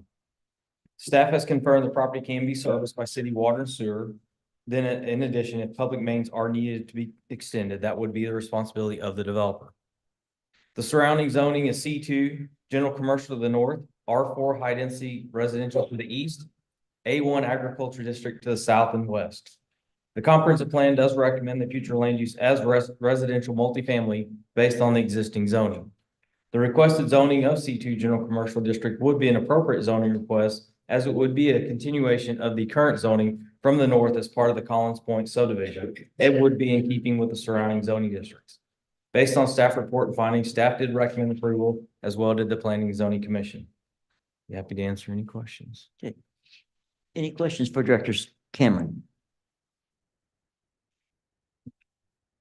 Not seeing any, since this is first reading, and you here, open this up to the public, anyone here who is to speak for or against bill number 3515? I know we have representative representing Turgeson's, yes. Hi, I'm Jeff Masters from Torgerson Design Partners. And I have nothing further to add than what Cameron's already added. But I can answer any questions that you may have. Okay. Any questions? I'm not seeing any. Appreciate you coming tonight, Al. Thank you. Okay. Okay. If not, bill number 3515, we held over for the next meeting. Let's move on now to bill number 3516. Your Honor, I move that we placed bill 3516 on its first reading by title only. Okay, seconded by, okay. Bill number 3516 on first reading by title only. The motion was made by Alderman Flores, is made second by Alderman Hutcherson. All in favor to discuss bill 3516, do so by show of hands, and it carries. An ordinance establishing sewer connection fees. Okay, now we'll switch to Director Jeremy Parson.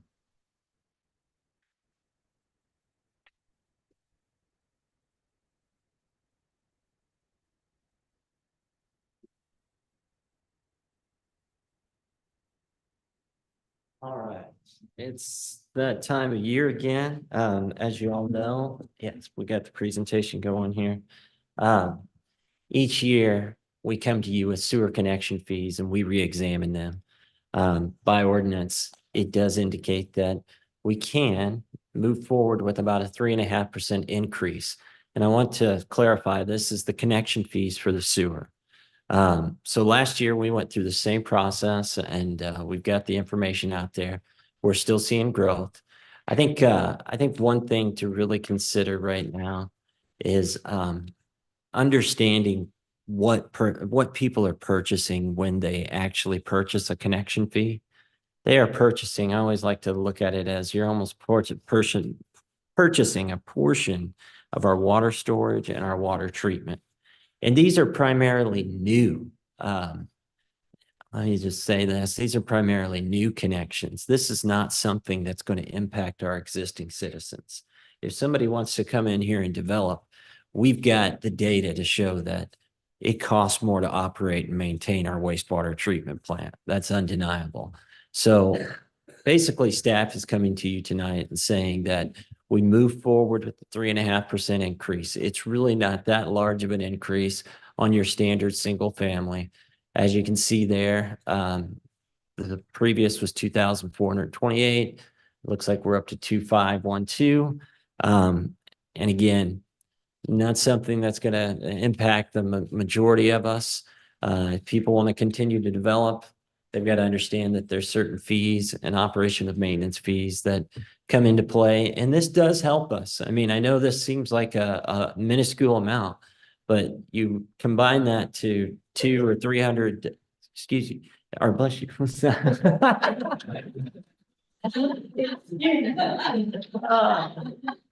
Bless you. It does help at the end of the day. These connection fees do help pay our debt service.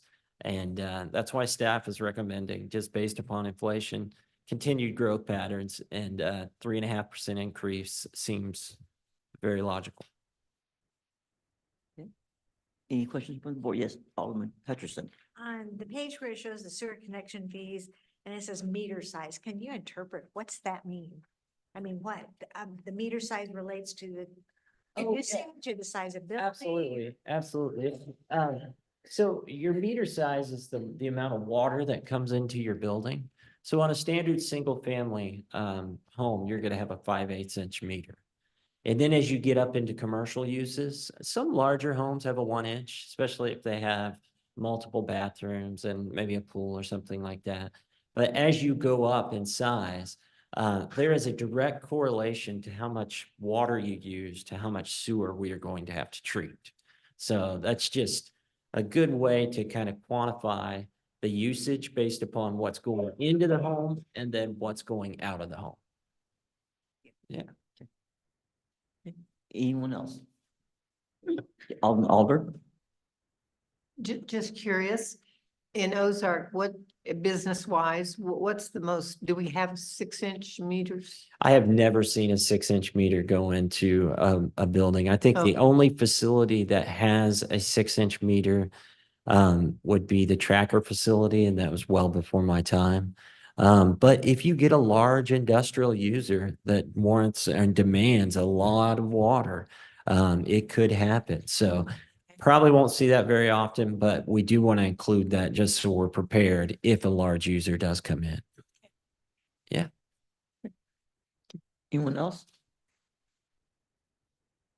Okay, thank you, sir. Since this is first reading, anyone here from the public wish to speak for or against bill number 3516? And should ask anybody on Zoom. Okay. Okay. So no further question, then bill number 3516 will be held over to our next meeting. Now we're going to move on to bill number 3517. I move that we place Bill 3517 on its first reading by title and description only. And second by. Okay, bill number 3517 on first reading by title only. The motion was made by Alderman Flores, second by Alderman Snyder. All in favor of voting to discuss bill 3517, do by show of hands, and it does carry. An ordinance of the city of Ozark, Missouri, authorizing the city to enter into a contract with Smith and Edwards Construction Incorporated for the construction of the Finley River Lift Station and Force Main improvements. And we welcome back Director Parson. Yes, so this one I am really excited about. Back to the presentation, same one. Yeah, I just had them roll into the next one. Yeah, it's the one 1218. But you all have heard us talk about this for years. This is the Finley River Lift Station, which essentially helps us with flow equalization. It gets more sewer down to the Elk Valley treatment plant. It also eliminates the siphon that goes underneath the Finley River, which is a huge benefit for not only the city, but the citizens. DNR is very happy about that proposal as well. I'll catch up here. But this has been a long time coming. Years and years of planning. Here's just some stats on it. And I won't bore you with that. I know it's been a long night. But this is a massive project, a regional lift station that you can see went through multiple property owners. All of those properties, the easement acquisition process has taken place, and those are all recorded. So we're now ready to put this thing out to bid, and that's what we did. Again, project highlights, something that we've been trying to get done for quite a while. We're finally here. One of the reasons that we're finally here is not just the easements, but it's also the financing. You know, we had a great opportunity present itself with ARPA funds. And we were able to go to our state legislators and say, hey, don't forget about us. Don't forget about Ozark. So we'll talk a little, remind you of that money as well. But basically, it's three main components. You've got the Elk Valley Treatment Plant, which I'll turn around here, is right now averaging about 200,000 gallons a day. This would provide about another 200,000. And what that does in turn is it also takes off some additional pressure on our existing north plant. So that basically frees up space for additional development if it occurs, commercial, residential, whatever it is on the north side. So you're freeing that up. You're also providing much needed volumes to the south plant, the Elk Valley plant, which is actually running at a somewhat of a deficit. It needs additional flow to work properly. So you've got the Elk Valley Water Treatment Plant getting more flows. You've got a regional lift station that's up in this right-hand corner here. We kind of see the blue dot in that general area, eliminating that siphon. And you're just doing some great things. Here's where that siphon is. And I just put on there so that you could kind of see where the career center is. And this right here, that has functioned well for many, many years. But again, you've heard me say it 100 times. That'll keep you up at night during large rain events. And we do not want to be on the news one night saying that that has failed and it's into the Finley River. So this is a great way to get that done. Project layout, you're looking at almost 22,000 linear feet. It's a big project. The EQ basin down at Elk Valley Treatment Plant also gives us some storm preparedness. In the case that we do get a large event, an EQ basin or overflow basin is put in place to kind of mitigate that storm damage and give us some time to recover. So that's a huge component. And then the regional lift station that will be kind of down where the siphon is now, that's what will be pushing all of those flows out to the Elk Valley Treatment Plant. The bid tab was just too small to see. It is in your packet, but we had 4 very qualified bidders. And as you can see, one was significantly less. We did work through this with our engineers, and we'll work through this with our with the lowest bidder as well. And I will say we have a long-standing history with Smith and Edwards. They're a small mom and pop type general contractor. They don't have a lot of overhead, a lot of debt, and they don't have a lot of employees, but they get work done. And if you go and talk to anybody, they just put our sewer lines in over in the Oak Street area. If you go and talk to anybody over there, they will commend them and they will say that they're great human beings, good to work with and do great work. And that's the type of people we want to continue to work with. Because of the competitive bids that we did receive, we're asking tonight, not just for the 5.2, we're asking for an additional $380,000, not to exceed 5.622. And that's because with that competitive pricing, we can then upgrade to a superior material. Instead of doing a thinner walled pipe, we can put that class 900 pipe in there because we've got the money to do that. And you are going to get a much better product. I think it's one of those things right now that while you've got a ditch open, the better quality of pipe you put in there, the more several years from now, they'll say, good job, way to put that in there, because it will be less prone to pressure issues. It'll be less prone to breakages, and it's really just a drop in the bucket, and it gives us a much greater product. So just so you know, we're not footing this bill all by ourselves. I kind of tipped this at the beginning, but we did get that 3.25 from ARPA. And as you know, we didn't qualify based upon median household income. So we worked closely with the General Assembly as well as Cochran Engineering to say, please don't forget about us. I think this project scored well from the legislative standpoint because it is also an environmentally friendly project to get that siphon out of there. So I'm very happy that House Bill 3020 included us in there. And you'll see that we've got it budgeted for next year, but you'll also see right in big bold letters that we're going to get reimbursed $3.25 million. So that's a heck of a deal for the city of Ozark. But with that, any questions? Yes. Might just comment, but when this was first getting talked about, it almost seemed impossible Yeah. to get done. Yeah. And I commend you and your team for actually getting all the easements together, making all that happen. I know it's been a long road, but it is exciting to see that it's actually coming to fruition and we're able to get rid of the siphon. Thank you. I am very excited as well. And so is our sewer crew. They're doing cartwheels right now because this will take a lot of headaches off them. So, Well, I'm curious because like I said, I'm still a newbie. How long have you been working on this project? so our first, and it was before my time, but I looked back at our study that Olson did back in 2010. Okay, so They first started talking about flow equalization. And then when we revamped our sewer master plan in 2019, we really started taking a drive at it. And yeah, it's a big project. I can see why they kind of kicked it on. It's a lot of work, a lot of easements, but we're there. We're ready to start ripping and rolling. So very good. Anyone from the public who wishes to speak regarding Bill 3517 or oppose? Okay. Thank you. thank you. Bill number 3517 will be held over to the next meeting. We're now going to move to bill number 3518. Your Honor, I move that we place bill number 3518 on its first reading by title only. Second by, okay. Bill number 3518 on the first reading by title only. Motion made by Alderman Galloway, second by Alderman Flores. All in favor of voting to discuss bill 3518, do so by show of hands, and it does carry. An ordinance amending the municipal code of the city of Ozark, Missouri, chapter 115 related to organizational structure. I can introduce this bill. Yes, ma'am. Chapter 115 of the city code establishes the organizational structure for the city of Ozark, including the departments of the city of Ozark. It establishes the directors of the departments and their responsibilities.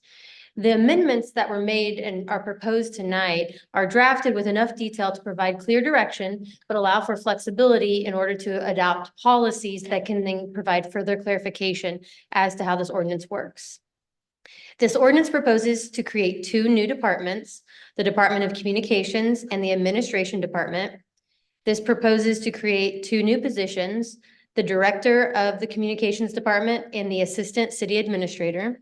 And it also updates the various divisions and the roles of the current city departments to reflect how they actually operate. One of these changes is to transition the utility billing department into the finance department as a division of the finance department. We've walked through these changes. I did make the amendments, three of the amendments that were addressed at our earlier meeting. One was to change the title of the deputy city administrator to an assistant city administrator. One was to provide both the masculine and feminine pronoun for all references, and that has been done. And the third was to allow for language to give the Board of Aldermen the flexibility to enter into a contract with the city administrator if they so choose. And that has been added. With that, I can answer any questions.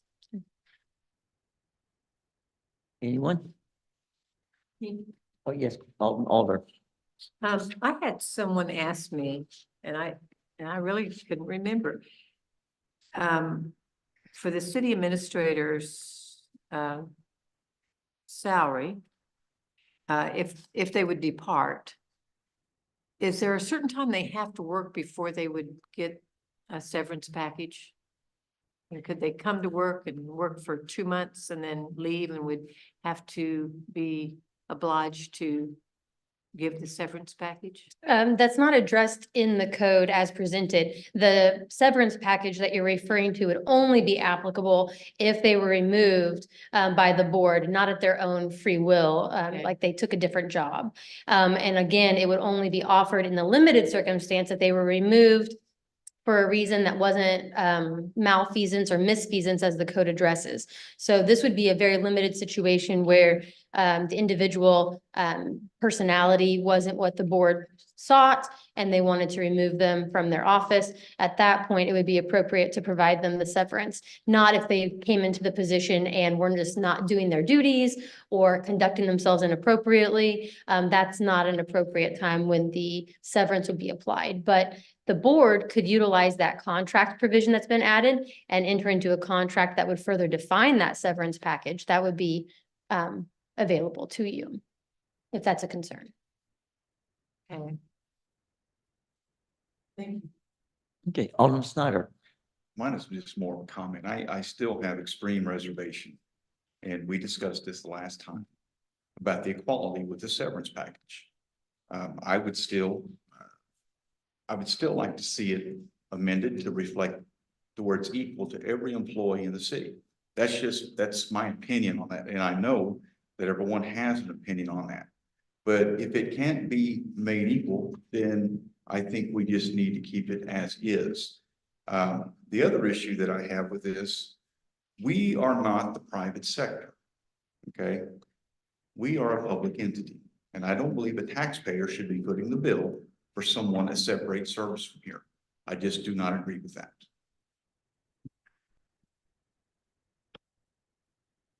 On the floor I is, just want to make sure I understand. Our severance package would only kick in if we were dismissing this person, not if this person left our organization. Is that correct? That's correct. Okay, I just wanted to make sure. That's what I was thinking. But And it's only if the board dismisses the person under the circumstances where the individual was not performing their job or conducting themselves in a manner that was inappropriate. Yeah. It would only be just if it was an arbitrary decision of the board to dismiss that person. yeah, and there's no, if we just up and dismiss this person without having any real proof of misconduct or something like that, that was going against Mhm. our own handbook, essentially, our own rules. Yes, Okay, I just wanted to make sure I was pulling that together. that's correct. okay. Any other questions for our city attorney? Okay. Anyone from the public who would speak regarding Bill 3518? Sorry.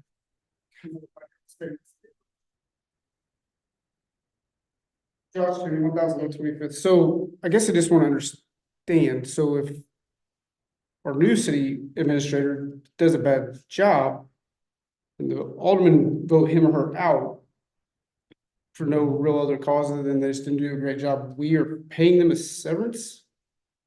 Am I understanding that correctly? It would be more along the lines that they just did not like the individual's personality or they just made that decision. If they don't conduct themselves or are not doing their job, I think that could fall under the definitions that would exclude them from receiving the 6 months pay. Currently, it does read that they would receive 3 months pay. Yeah. I feel like that opens us up to a slippery slope a little bit, just my opinion. Again, my opinion, I kind of favor Alderman Snyder, like that opens us up to lawsuits potentially, like maybe that's our opinion or being the city's opinion, but not that person's opinion. So now I don't know, I guess I don't agree with that severance. That doesn't make sense to me. So sorry, just my opinion. Thank you. Thank you. Anyone else regarding Bill number 3518? Okay.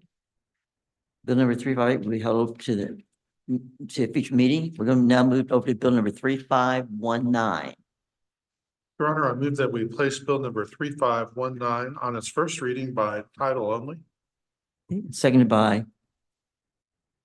Okay. Bill number 3519 on the first reading by title only. Motion was made by Alderman Galloway, the second by Alderman Snyder. All in favor to vote on Bill number 3519, do by show of hands, and it carries. An ordinance of the city of Ozark, Missouri, authorizing the city to enter into a contract with Allied Services LLC, doing business as Republic Services of the Ozarks for non-exclusive residential solid waste disposal. Okay.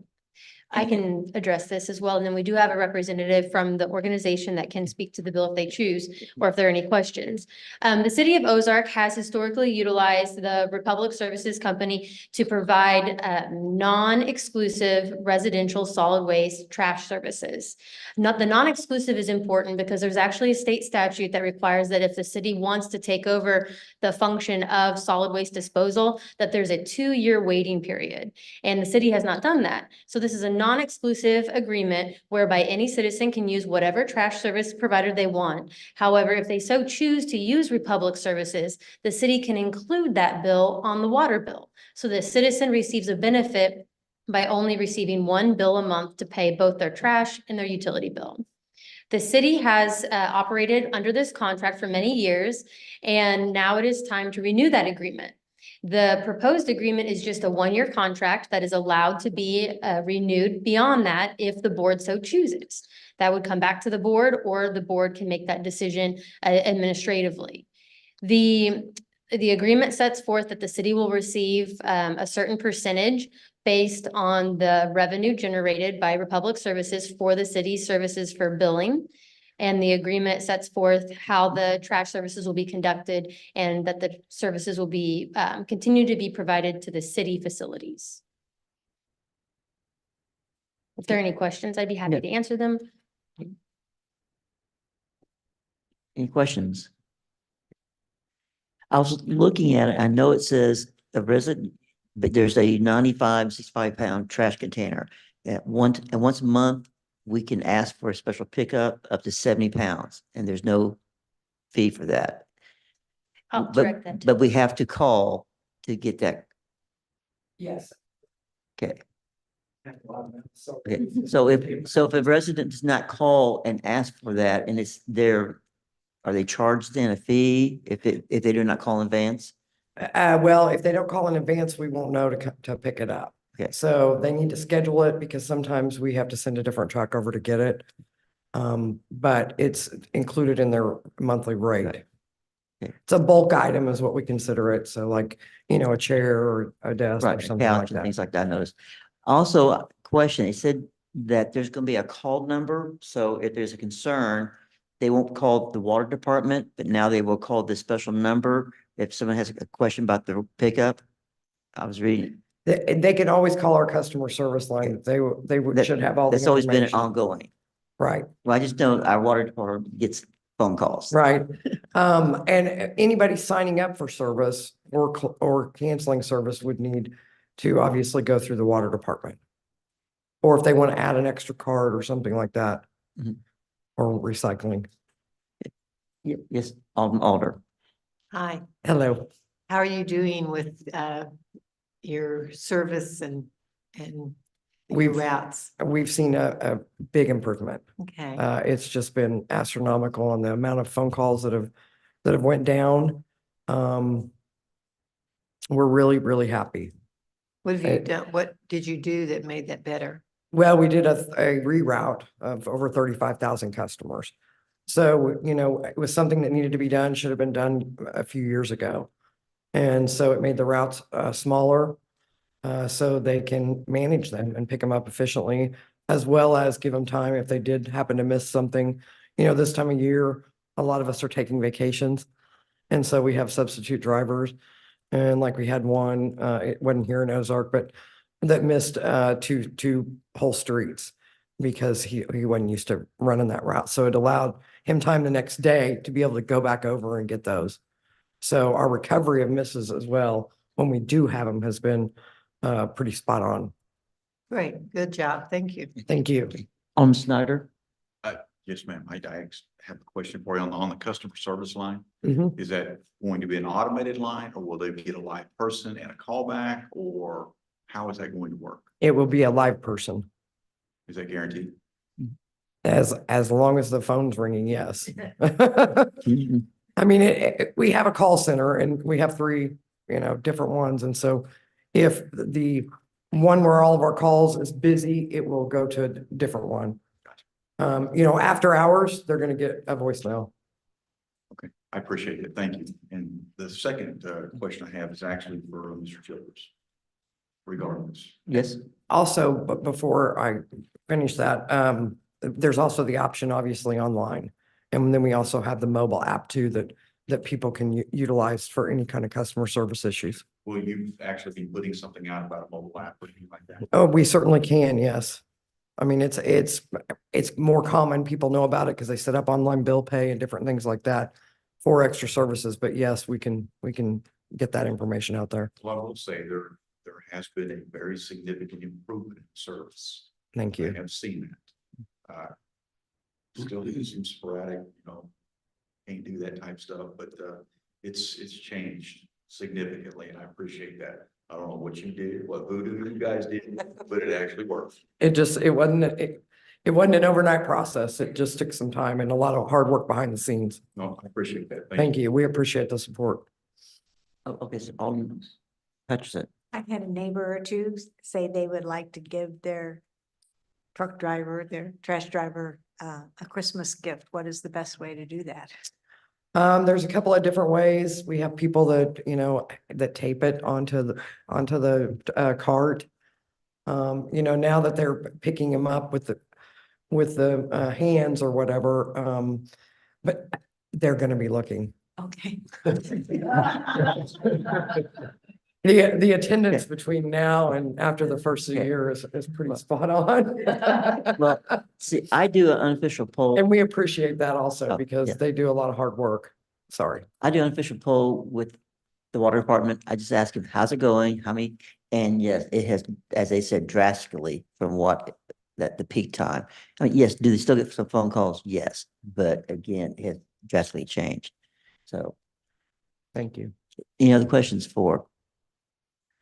Appreciate you staying the whole time. No problem. Thank you. Merry Okay. Christmas. Oh, I'm sorry, Alderman Snyder. Yeah, this is just, when we talked the last time, there was an issue, we had a billing fee, where we handled billing. And it was said that we take in about $100,000 a year on that. Are we still gonna be doing that? Or how is that gonna work? That is the fee that's collected in the, that Ms. Callaway was talking about to pay for the building services, yes. We changed the structure of the fee, so in this contract, it's actually built in where it's a percentage of the amount collected by Republic Services for the service they're providing, and they will be remitting that back to the city. And so previously, there was no established rate, and so it's much better to have the established rate in this agreement and that it's being provided by Republic Services back to the city for providing the billing part of that. Gotcha, thank you. Yeah, it's a 9% rate. Okay. Anyone from the public who wishes to speak regarding this? Okay.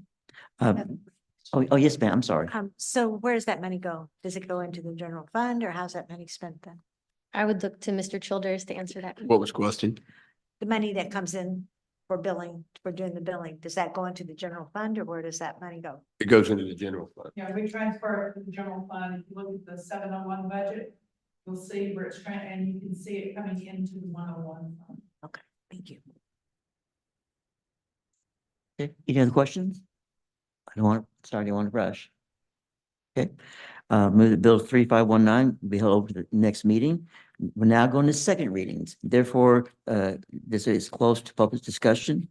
So we're first going to begin with bill number 3499. Your Honor, I move that we place bill number 3499 on its second reading by title only. Seconded by. Okay, bill number 3499 on second reading by title only.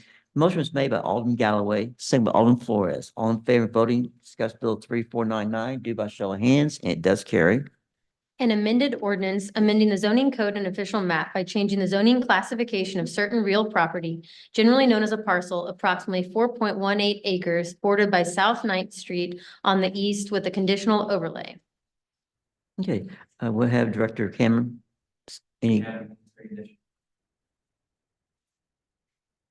Any questions? Okay, Alderman Galloway was first. Oh, sorry. Oh, okay. Okay, Alderman Alder. So help refresh my memory on this one. Did we, is it now with the limited? The conditional overlay, condition? yes. Yeah. So these things would apply to this Yes, bill now. that's correct. If approved, yes. Okay, thank you. Any other questions for Director Cameron?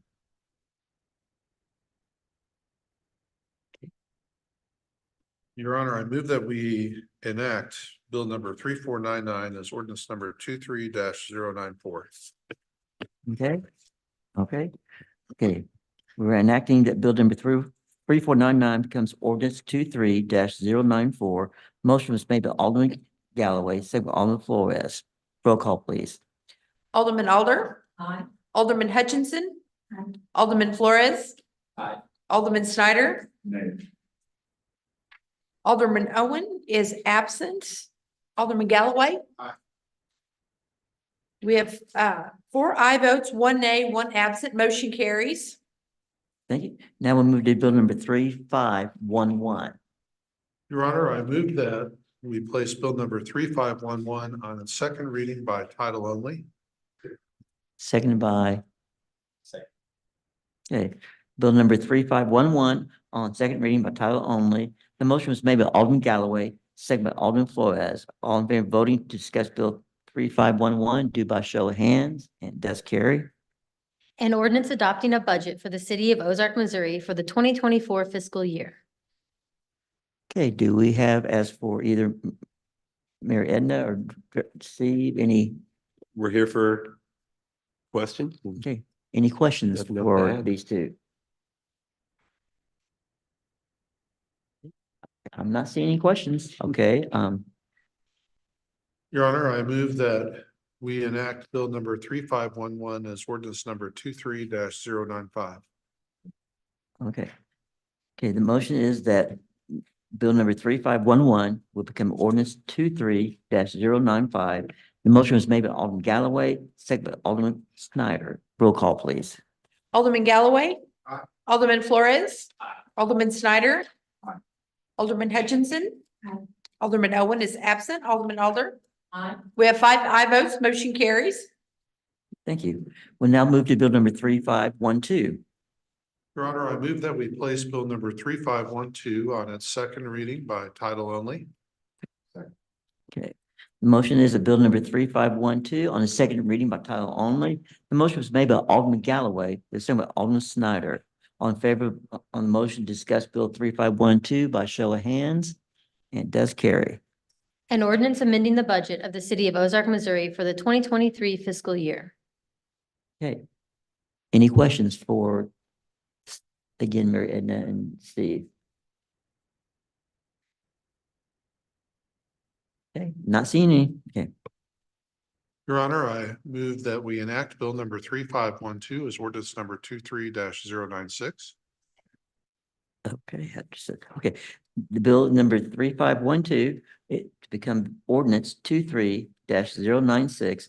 The motion was made by Alderman Galloway. It was seconded by Alderman Hutchinson. Roll call, please. Alderman Hutchinson. Alderman Owen is absent. Alderman Galloway. Aye. Alderman Alder. Aye. Alderman Snyder. Alderman Flores. We have 5 aye votes. Motion carries. And our last bill tonight is bill number 3513. I move that we place Bill 3513 on its second reading by title and description of it. Okay, and second by, Second. oh, okay. Okay, he's gonna die. Okay. So, okay, sorry, Jeremy. Okay. Anyway, bill number 3513 on second reading by title only is made by Alderman Flores, second by Alderman Galloway. All in favor to discuss bill 3511 by show of hands, and it does carry.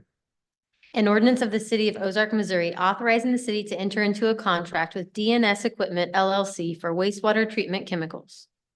Okay, any comments from Director Jeremy? You have a question? Oh. Oh.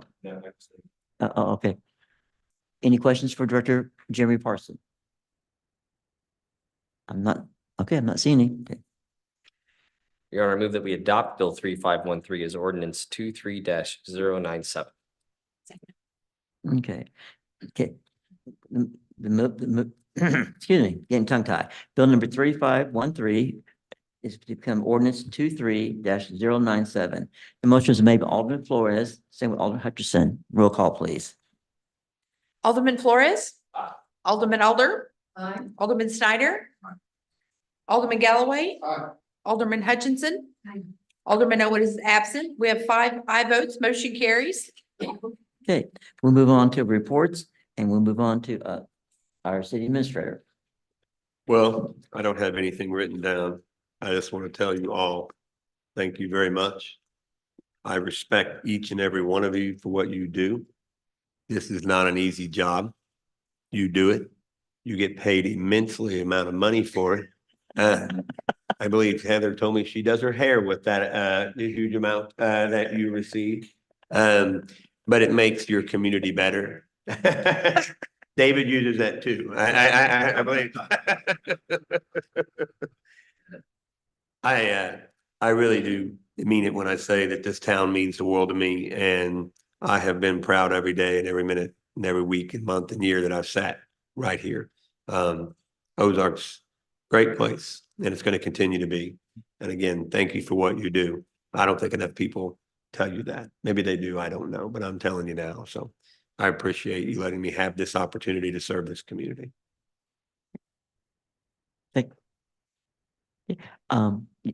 I just wanted to tell Steve, thank you for all your time and effort you put into the city all these years. I'm sure you get told thank you every day as well, but I just wanted to reiterate that. Yeah, I appreciate you and I appreciate everything you've done. I think you've done a brilliant job and I think you've brought a lot of creative money into the city and I do appreciate that. And I think the whole community has benefited from that. And I think it's of note and I commend you for all your accomplishments and I wish you nothing but the best on your future endeavors. And we're very glad you're not leaving the community, that you'll still be a resident here for many years to come. And that now you can be a volunteer on one of our groups. Exactly right. I mentioned that if there's anything that I can do, please do not hesitate to reach out in my capacity to be a citizen. We're good. Okay. Yeah, Steve, thank you very much for your service. There, you have gone above and beyond. You're constantly available. Your work hours were, I couldn't match them for as long as you did. You cared about the city. It showed. Created an ethos here has been commented on of finding ways to fund us when we couldn't. Really appreciate your service here. I wish you good luck in your new position. And tell me what your favorite bottle of scotch is. Yes, ma'am. Well, I just want to say, what I appreciate about you is the way that you would always explain things. You're never condescending or making me feel like a question was not relevant. And you have a really good way of explaining and going into detail. So depending on what the situation of the question was, how far back you'd go to make it relevant, that word. So I think that's really an art, and I know that your next job will appreciate that. So thank you very much. And I'm waiting for the book to come out. Yeah. Okay. Yeah. Yes. Stand up. Thank you. That's it. Family means the world to me, should be. So the best of luck to you and your family. That's just what I said. Amen. Thank you. Thank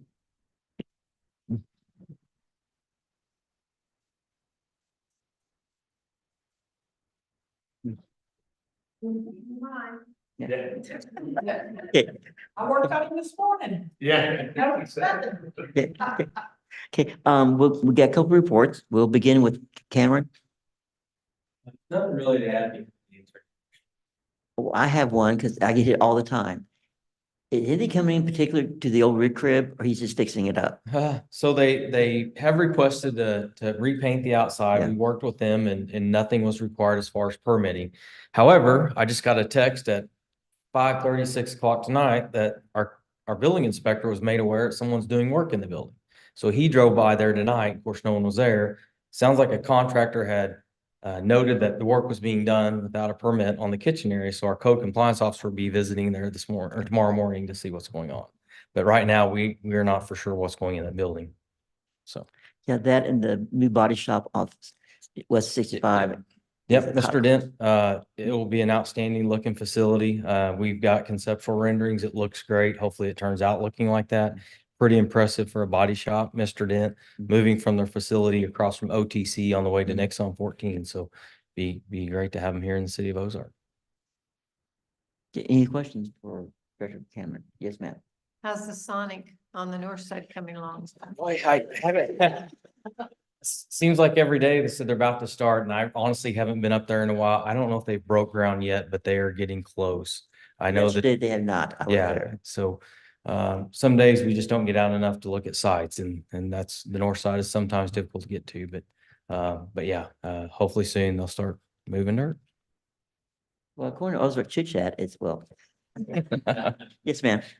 What is the Gerald Perry Tennis Company? So on Third Street, there's a vacant piece of parcel. As you're coming, I guess if you're heading north, going down the hill on your right by the Paragon Roofing, they're developing permitted there to build a retail office warehousing facility for Gerald Perry Tennis, a well-known tennis contractor company out of the Springfield area. If you ever need your tennis courts resurfaced, that was the go-to company for 30, 40 years, as far as I can remember. I know most companies that have tennis courts, schools, parks, municipalities will use that company. So they're relocating there on Third Street. They don't need a lot of parking, so that was a great site for them. And the building doesn't create a lot of generated foot traffic or customer traffic.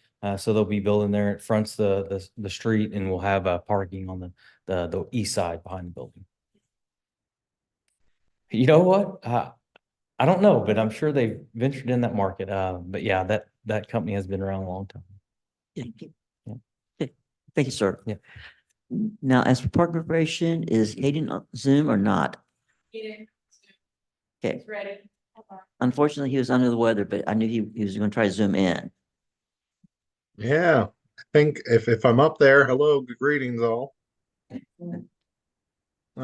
So I don't have a ton to add in there. In fact, I'd rather Jen throw up the photo of the mayor's tree lighting than my face up there on your screen. But ultimately we're just kind of wrapping up the year. We're seeing our membership still finish out on a strong note. We did have the mayor's tree lighting just 2 weekends ago, and it went really, really well. The tree came in at the last minute. The parks maintenance staff, they got it up on the Wednesday after it was delivered that Wednesday morning. And then we lit it Saturday night. We had about 200 people come to that event. Ultimately, we're starting to prepare for next year's programs. We're starting to have our boys basketball practices start as well for the winter season. And then our swim team, or our swim department, our aquatics department, is kicking off their new curriculum. And so they're very excited about that. One thing that did not make it into the report is we have discovered that there is a small leak in our pool. We've been working with some different companies to assess that and gain a better understanding of that. In the most recent visit that they had to our facility, they were able to identify one leak, but they don't believe that is the primary leak. However, in some of the pieces that they've given us to diagnose, in the meantime, we have discovered that we've isolated it probably to the whirlpool, if you're familiar with the inside pool at the OC. And so by shutting off that feature, there's no leak. And so they will be returning January 8th to do essentially testing with some pneumatic system. Our maintenance team could probably explain it better, but in layman's terms, from what I understand, is they're going to plug one end of these pipes, put a big old hose on the other end, and put a bunch of pressure in and see which one has a drop in air pressure to determine which pipe has the leak. Not exciting news, but ultimately we're excited to get to the bottom of it, and of course keep you guys updated as we know more. Any questions? Yes, sir. Snyder. Hayden, we spoke earlier today, and I was with the understanding there were actually 2 leaks. Is that yes? correct? So the first leak that they were able to successfully identify with the it was like a microphone. I don't know what you would call that. Microphone and video camera is in our lap pool. They were able to identify that one. They do believe there's a second one in the whirlpool system. Okay, now, how long have these leaks that to our knowledge, how long have we had these leaks? So that's something I'll have to check with the team. I know that we've been working through this with our maintenance team for a few weeks now, when they started to notice the water level dropping. Okay, it'd be safe to say we probably an 8 or 10 week time frame then? I would have to go and touch base with the team before I could answer that comment. Fine, I just like to know, but it does look like we're gonna be able to come up with some type of scenario to repair it. Is that correct? I love that idea. And yes, ultimately we already know where one is. It's a pretty simple fix in the lap pool. Until they are able to identify the second one, I don't want to make any promises. Of course, everything's possible, just takes time. All right, thank you very much. Okay. Anyone else for Director Hayden? We appreciate you waiting, zoom in on us. We know you kind of under the weather. Thank you for being here. Hey, no problem. Thank you, guys. Okay, well then, I want to just add, what we all been saying about Steve. Like I said, this at lunch, at noon today, your legacy is gonna live on here. And I can't wait till the overpass is, because that's part of your legacy, what you've done there, besides the roads. Like I said, you will be missed. And like I said, I know you'll do great in Springfield. And like I said, I'm glad you still be here. And yes, we'll be picking on you of some projects. You're not Thank you very much. expertise, but again, thank you for the service you've given for the last 20 years. Okay. I'm sorry, I see lights on. Are we having the legislative breakfast this Thursday or Yes. not? Yes, We are. And you'll be there. I would only ask Mayor, I know that there are partners from the county. yes, they both are gonna be there. I confirmed with Chris and Lynn. Yeah, they are gonna be That'll there. be Yes, Okay, thank you. yes. One last thing, we had, I fielded several calls and I believe Alderman Flores has done the same. We have received some issues about the blasting that's going on. I believe it's going to be at the Finley Crossing subdivision. And a few of these residents have started to notice that they have damages within their foundations, within the mortar, within the sheetrock, and within the structural integrity of their homes. And we reached out and I spoke with Jeremy about this, and he said that's going to have to be an issue that's going to be addressed by the state. But I do believe it's going to be in our best interest to make sure the folks get that information. That way they can direct all of their complaints and efforts to the appropriate people instead of coming to us, because we don't have a dog in that fight per se. It's going to have to go to another entity. But apparently there are some blasting issues, and I don't know if it's because of the reverberation that's going on. I think they do have seismic equipment up to catch that type of activity. We just want to make sure that it's covered. Okay. And I would say I've heard some of the same, in fact, felt it. I think one of the issues is it's in close to an older neighborhood where the houses are over 100 years old. And so they're a little more fragile. But we feel it and hear it where I am too. Windows as well as plaster, all the rest.